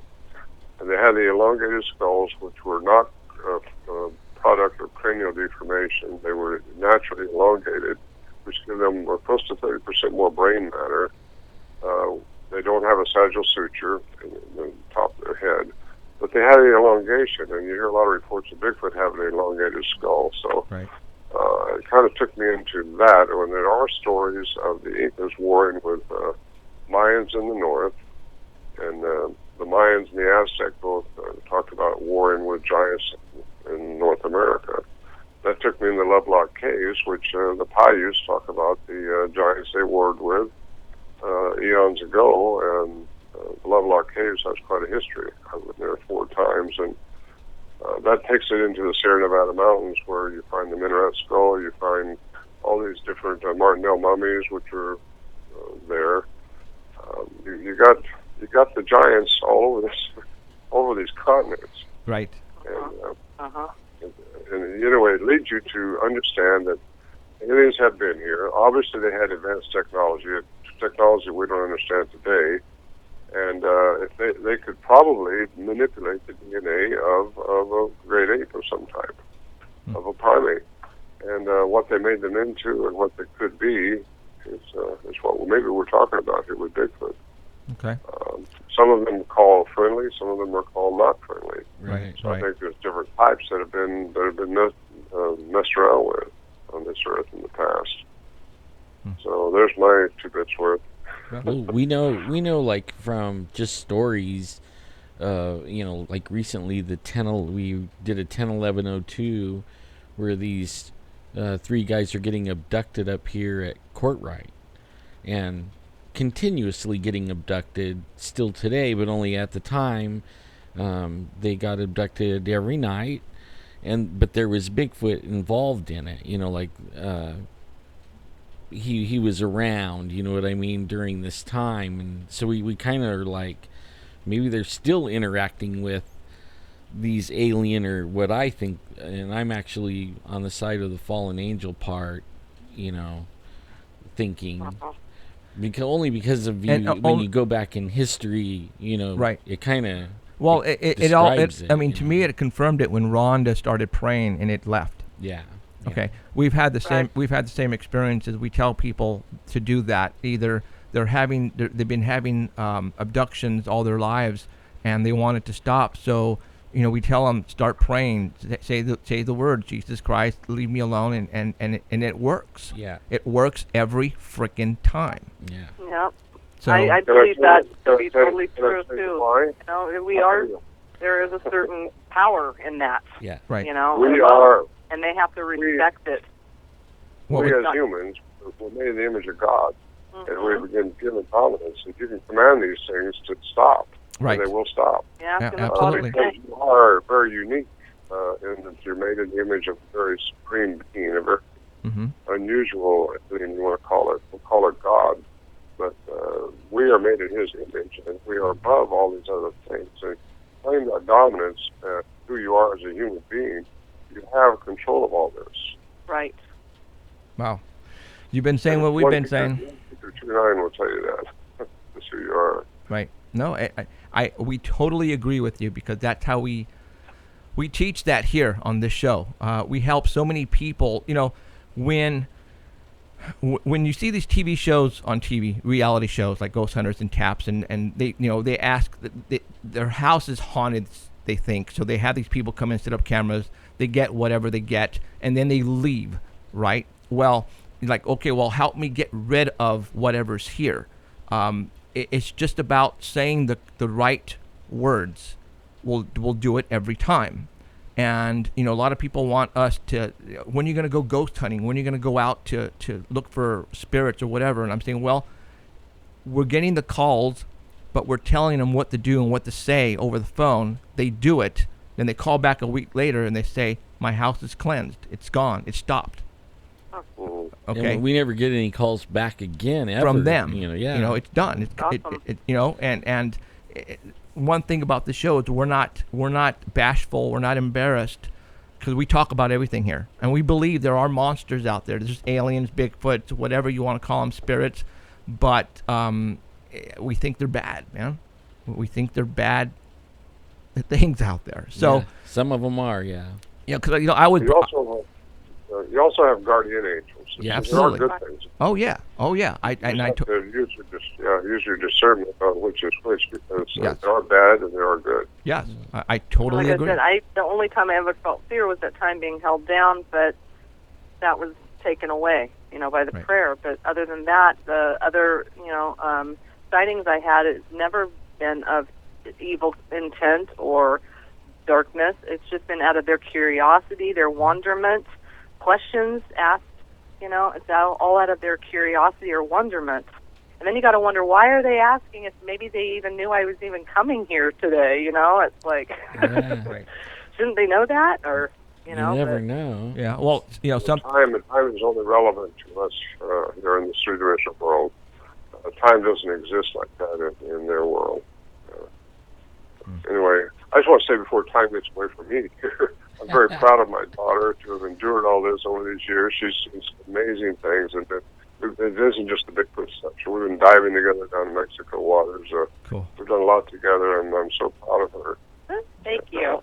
Well, Just, Well, I'm glad to be your daughter. well, it took a lot for her to come out and to say all this stuff because, I believe she's kept it in so long because of ridicule. And exactly. And it's just, you just don't talk about this to everybody. People already they size you up, and it's like it's not a thing that you just go out and tell people. No, you don't. It's kind of been kept up under. Right. And there's a reason I'm doing it now, and that's because I don't care anymore. Absolutely. I don't care anymore either. I don't care. I'm with Ron on that one. Yeah, I've been doing this so long, and I've encountered these things, and what they are, we don't know. None of us really know, but we have our dots put together for a picture, and I do believe that there's an end time and an end thing coming for all this. There's a reason they're out there. The reason they're staying so stealthy, so hidden, and you just really have to learn what's good and what's bad, and know who you are as a human being, so that you'll be ready for the time when it comes. Absolutely. Well, wow, this was awesome. I appreciate both of you coming on. Rhonda, thank you for spilling your guts. Thank you for having me. You pretty much confirmed what we have been talking about here for the past 2 or 3 years now. We finally decided, we don't care what people say about us. And, people now have been tuning in because we are talking about the good and the bad on this earth. And that there are monsters out there. Question is, what are they? But we have actually used, religion and the good side to get rid of these things. And we think Bigfoots, like you just said, some of them are good, some of them are not good. But like a lot of things out there, there's a lot of beings out there, and it's like you have to use your own personal discernment on what's feeling right, what's feeling really wrong. Right. Well, everything's seeming lately like everything's wrong. You just turn on the TV. I almost can't even turn it on anymore. Yeah. It's more fun for me to go and play in the woods and stuff like that. And do this kind of stuff, But I really want to keep up with what Ron is doing. Like as you complete your books and some of that stuff, keep us up on that. Yeah. We're doing really good here, and we want to tell people more about what you're doing, Ron. So if you could let us into your life, that would be awesome. We could. Well, I'm on Facebook. I have my website, ronmorehead.com or bigfootsounds.com. Right. I have my Facebook page, Ronald J. Morehead, and I answer anybody wants to get a hold of me. I'll talk to them. Cool. And, Sweet. All right. Bring them up to date. I got a lot of articles I've written, and I'm writing more every day. So okay. The more I get into it, the more I find out I don't know very much. Yeah. Yeah. We're finding that too. Right. And it takes people like you guys to come out, who's in this field and tell us, maybe we need to really just now go a different direction, because you pretty much, I was getting goosebumps, Rhonda, seriously, when you were talking about these things. And I was looking right at Alan, I'm going, holy crap, this happened to us at Thule Reservation, or this happened over here, and it's awesome. So don't be afraid to start talking.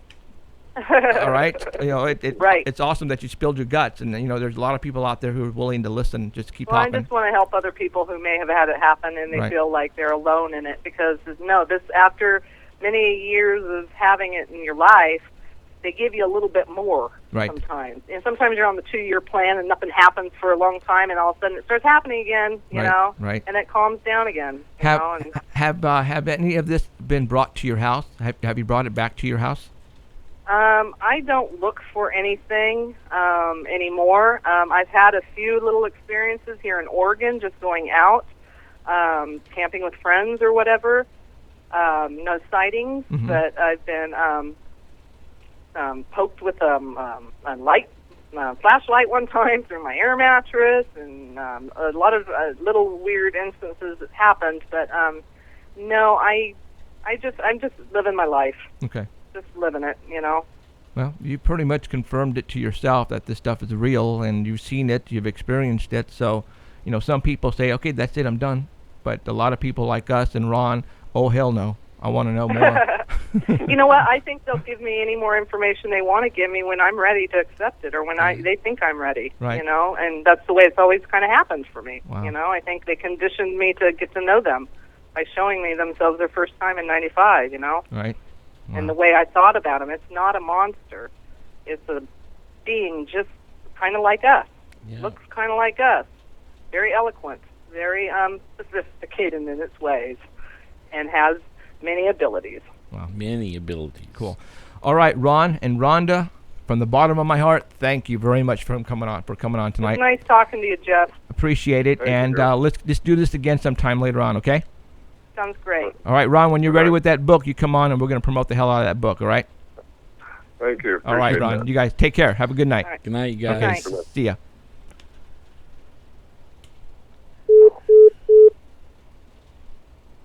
One word. Wow. Yeah. Wow. Wow.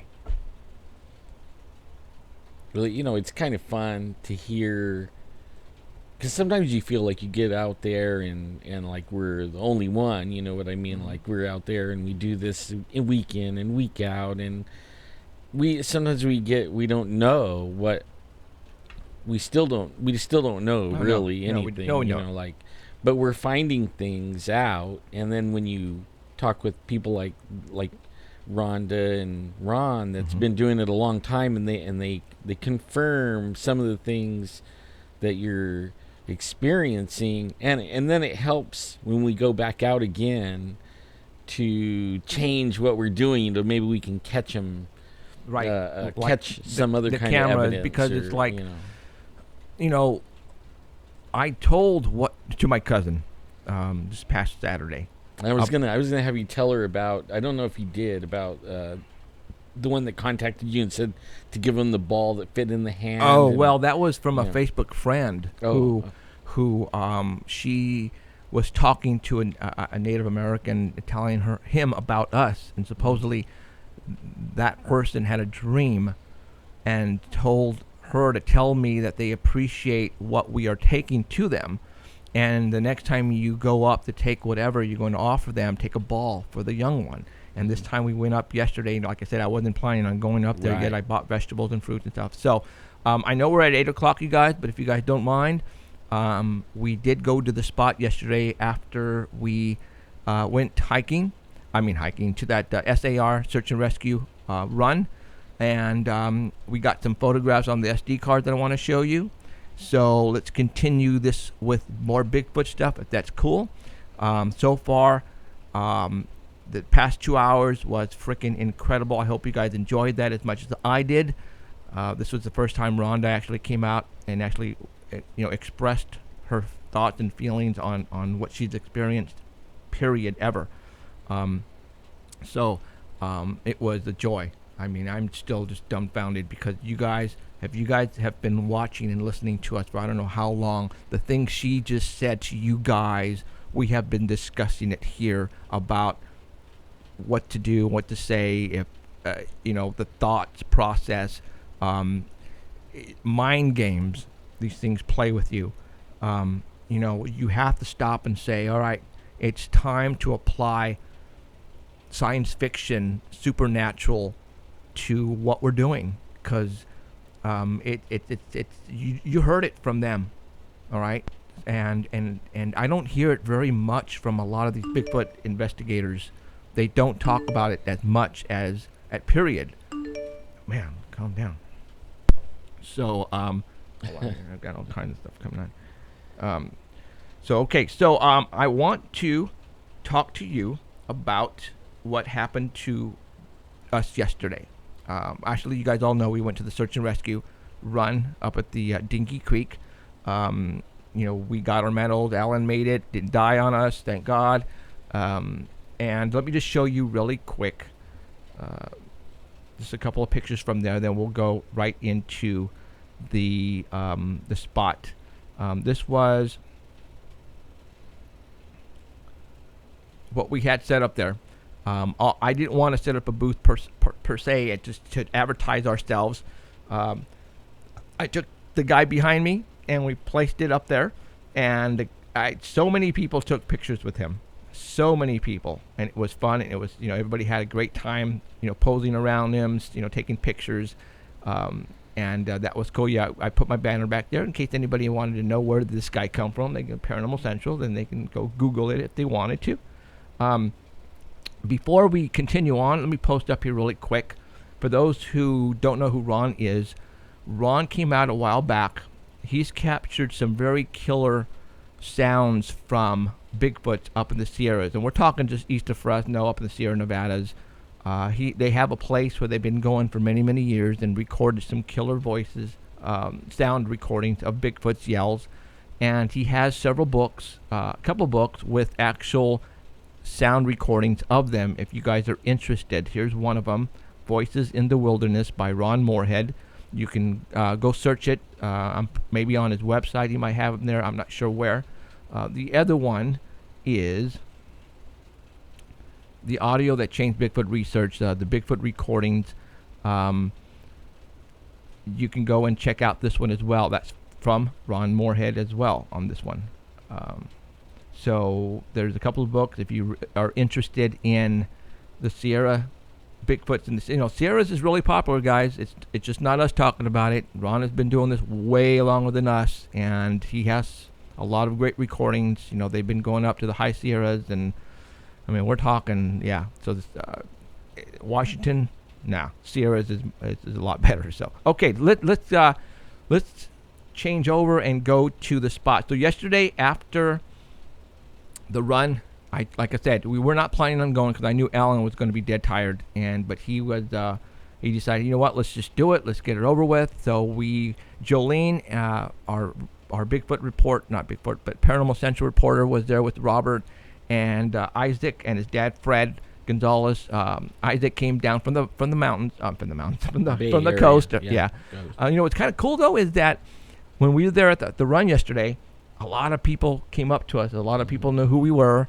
They introduced themselves to us. They've been listening to us for a long time, which is like, wow. I was not expecting that at all. It was awesome. I mean, a lot of people were there who know who we were, who actually watched the show. So, all right, let's go It was really cool. Like, you can go ahead and go and get your pictures ready. The people took care of me. On the way back up the hill, they had somebody with me because I was dead last, and I think I took the longest of anyone, but only she stayed with me and made sure I made it to the top, and it wasn't easy, man. I'm gonna tell you that they said it was a family run, and I seen people taking their kids, and I bet like when they got down there a little ways, I bet they were like, what in the world? I shouldn't have brought my kid, because they're eating dirt and all kinds of stuff. I mean, it was dusty and yucky and nasty and steep, and it messed me up. But I'll recover. I will, and I'm a little swollen and everything, but I'll recover from this too. Okay. But I just want y'all to know it was fun. They did a great job over there. There's room for improvement, but they did a great job. Cool. All right, let's go back. So we went to the spot afterwards, okay? Mm-hmm.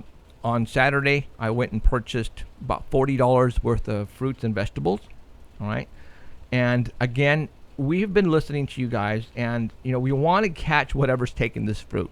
And then a lot of you guys said, what you need to do is you need to place more than one camera surrounding wherever you leave the fruits.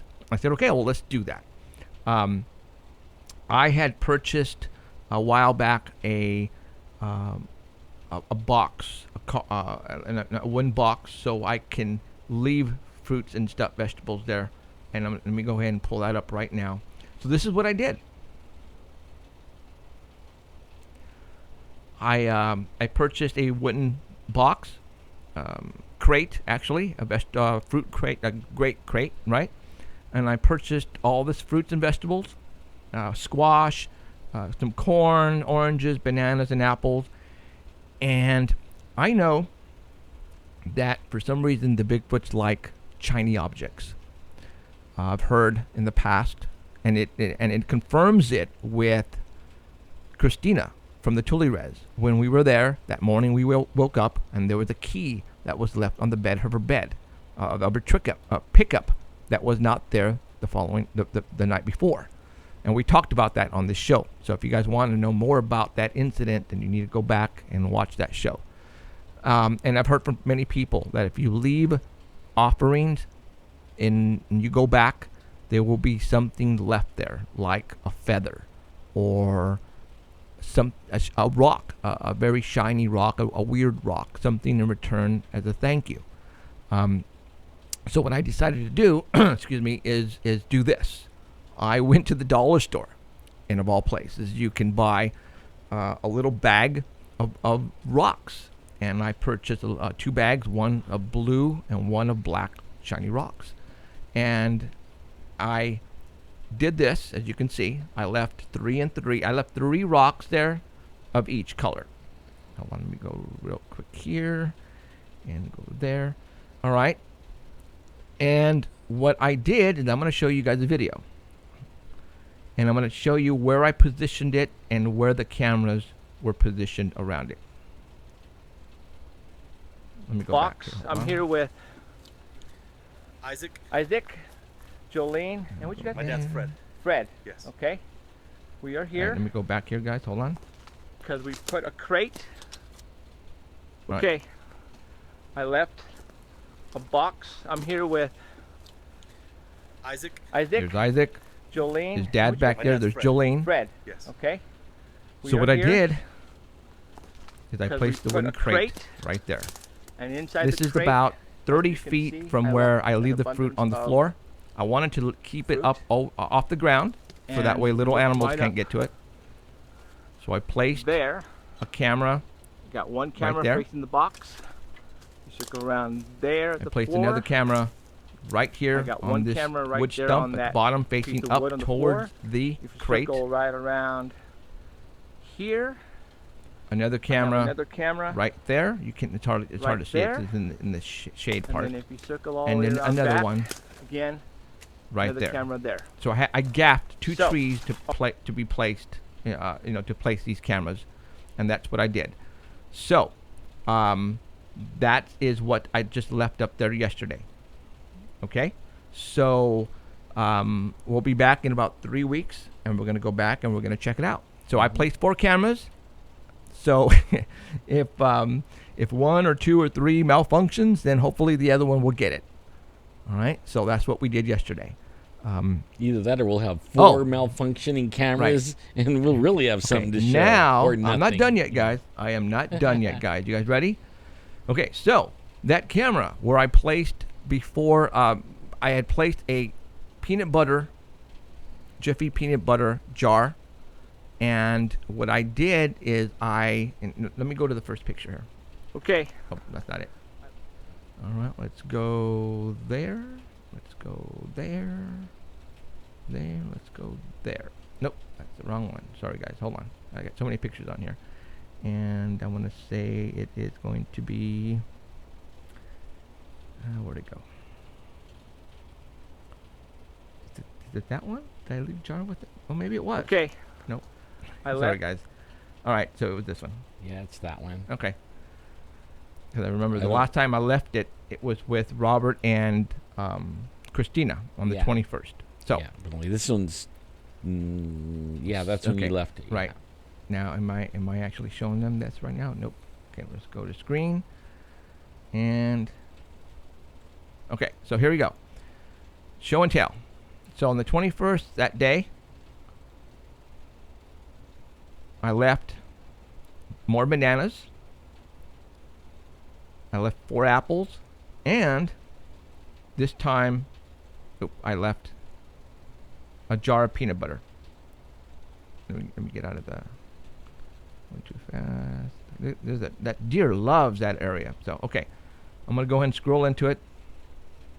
As you can see, the 4 apples, the bananas, and the peanut butter jar full, brand new. So what I did, though, is I unscrewed the top, and then I placed the lid on it, and I probably screwed it on 1.5 inches worth around. Okay, so you really can't, if you tip the jar over it will not, the cap won't come off. You literally have to unscrew it about 1.5 inches to unscrew the cap.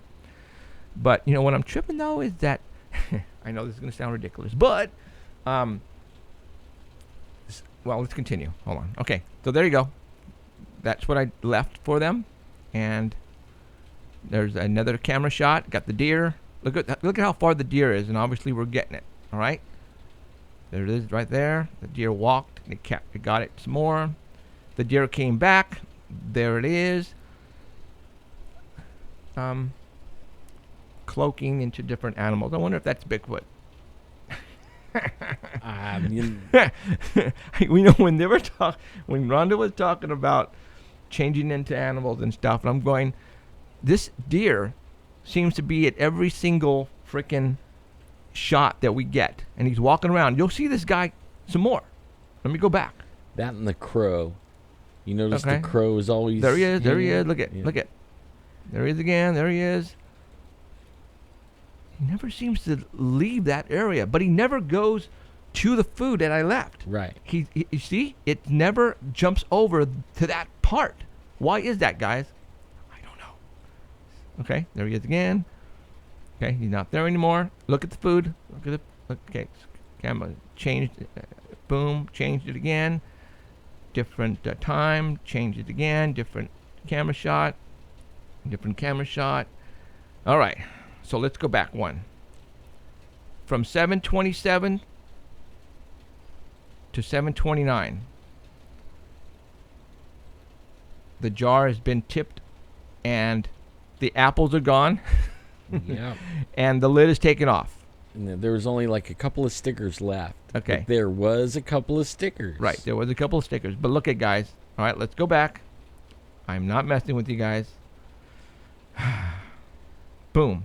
And we're talking date of 7/27. And we go back to 7/29, 2 days, and the food has been messed with. The fruit that I left. The jar has been opened. The lid is just right there. And the apples are gone. So the camera didn't get whatever took the apples and whatever took the lid off. So let's continue. All right. Another shot. Another shot. Now. There's that deer. Okay, there's the deer. Look at where the jar's at, guys. The jar is now standing on its end. Let's go back. The jar is tipped. We're talking 7:29 at 10:36 a.m. The following morning, 7:30, the jar is now standing on its end. What? WTH? What the hell? Okay, let me go back. It's laying down. The following day, it's standing up. And look at the deer. Look at what the deer's looking right at it. Yeah. Well, maybe the Bigfoot's right there, and we can't see it, but the deer can. He's quantum physics. Well, okay, let's look into it. Do we Physics. see any cloaking? Do we see? Actually, no. Come on, guys, really? The bananas have been eaten. They are still on the stem, on the bunch, but the jar has been opened, and you can see. I'm not saying that I have X-ray vision, but it looks like the peanut butter, half of it has been eaten out of the jar. It looks like that way to me. Let me go in so that way you can see it some more. See it? You can tell. You can tell. But the apples are gone. The bananas have been eaten. The jar is now standing up on its end when it was laying down, and we didn't get whatever did it. But that stupid deer, look at, he's looking right at that jar. See that? Okay, we went back one day. The jar is laying down. There's that deer again. Okay. Let me go to another picture. There's the deer. Another picture. The deer is looking either something this way or at the jar. Okay, now we got the deer. And this deer, I don't know if it's the same deer, but he has two babies. Can you see it? There's one there, and there's one there. Let me go to the next shot. See that? I don't know if it's the same deer or not, to be honest. I really don't. But this is like early in the morning hours, 7:05 it looks like.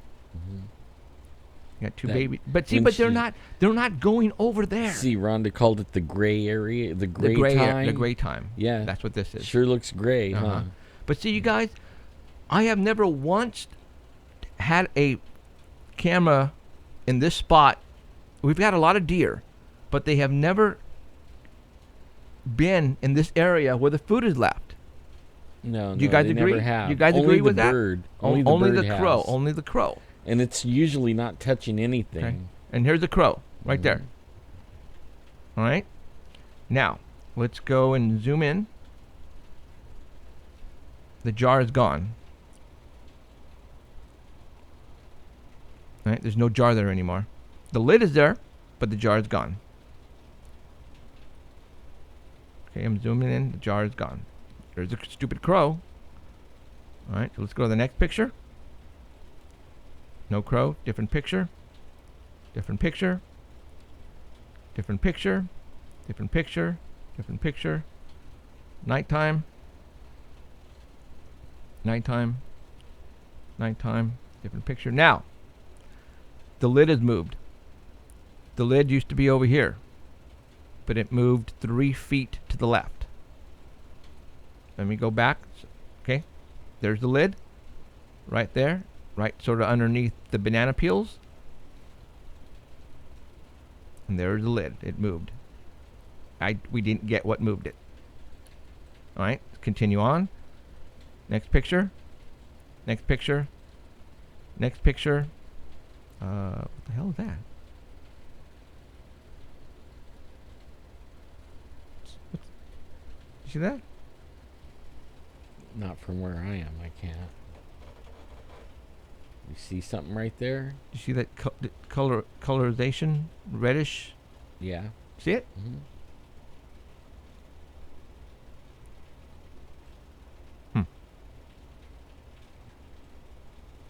Still there? Still there? Oh shit, now it moved over to here. What? See how it's like blurry? Yep. I didn't notice that before, you guys, because I was concentrating on the actual banana peels in the jar. What the hell is that? Okay. There it is right there. Do you see it? Let me go forward. There it is again. Still there. Still there. Still there. Gone. What the hell was that? I've never had. That's the first time I've ever gotten that type of color there. Like it's just sitting right there. Now it's what? Is it maybe the blur off the sun, a glare off the sun? I don't know, but I didn't see that before, guys. I'm showing it to you now for the first time. I just recognized. What is that? But it's like it's moving. It could be the glare off the sun, Yeah. the strong, the sun. Because every time I'm going, okay, we're gonna go forward now. Forward. The sun is moving, as you can see the shadows and everything, and as it's moving, this thing is moving also. So it could very well be just a glare off. But I didn't notice it before. Okay, so we are now at 8, 9, 16. Okay, so let me go to another picture. Another picture. Another picture. Everything is still the same. The lid is the same place. The banana peels are there. There's that deer again. Now this time the deer got a little closer. There he is, right there at the very bottom. All right. Deer's gone. Let's go back here. There's the deer. And the deer is gone. Next picture. Next picture. Next picture. There's the deer again. Oh, this time it's a different deer. This one has the antlers. Antlers on it. So that means that's the one we saw jump out when you guys walked. Okay. We were me and Robert? Fred. Oh, Fred. We stayed at the truck, and you guys took off down to get the camera. Uh huh. Right about 100 yards or so, maybe less, 75 yards. As you guys went by some bushes. Uh huh. Right after you passed the bushes, that jumped out and took off across the highway. Yeah, we didn't see it. Now, it moved to the to the right, you guys. Watch. Next picture. Boom. There it is behind this tree over And here. he's got like a snagglepuss of horns. So Huh? he's going that way. Is that what you saw? Or is it bigger, the horns that you saw? No, that's about the size Yeah? of the horns. Okay. It was a big picture. deer, though. I mean, the deer was big. I would love it in my freezer. Sorry, Picture. guys, but I like Okay, deer. here is a smaller deer. You see it right there? This is the Mhm. baby Yeah. right there. This is the baby. It's probably trying to find his mama. Its mama's not far. And there it is right there. It's walking to the right. And that is us yesterday. Was it yesterday? I don't remember. Yeah, yesterday. Arriving at the spot. And there you go. There's Alan. And there's me. And there's Isaac. There's the bananas. And there's the lid. I'm tripping because I go, where is the jar? No clue. I'm not pointing right at that camera. And They didn't leave a lot of deer sign either. There's a few prints and a few little, poops That's Jolene around, right but there. that's about it. I'm putting on my climbing gear. That's what I'm doing right now.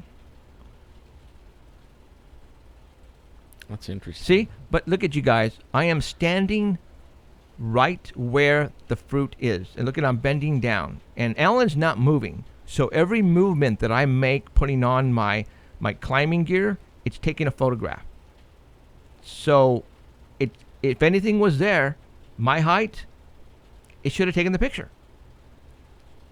All right? At that point in time, I think I'm up on the... Yeah, at that point, I'm taking the camera off. And there it is. There you go. So we did not catch the culprit once again. It faked us out. I mean, what can I say? I don't know. But now, you guys saw the video. We went probably 50 feet away from that spot to the right. And I placed... You know what? Let me go to it really quick so that way I can show you if it's still there. Hold on. SD card there. Go there. Go there. Go there. Let's go there. All I got to say is it is fun stuff, man.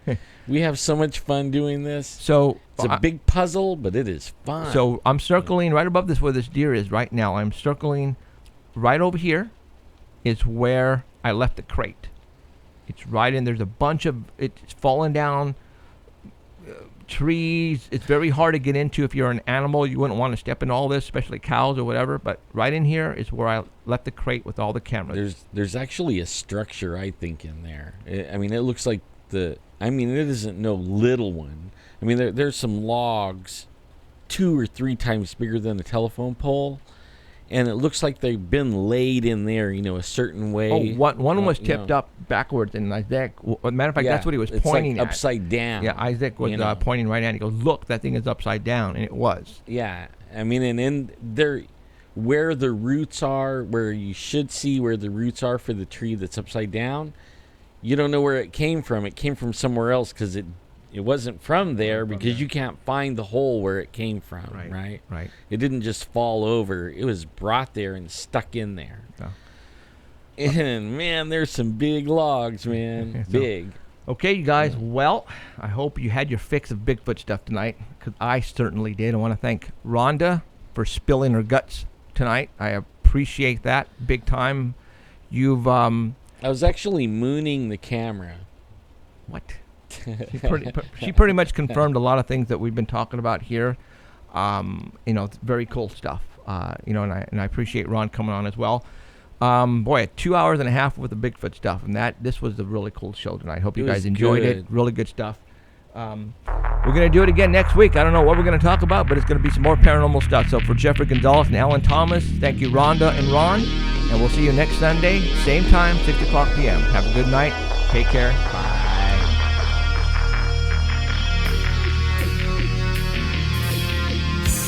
You have been listening to Paranormal Central with Jeffrey Gonzalez and Alan Thomas, broadcasting worldwide at paranormalcentral.net and on our... Stay tuned for next time. Remember to keep your eyes to the skies, and we hope you witness something you cannot explain.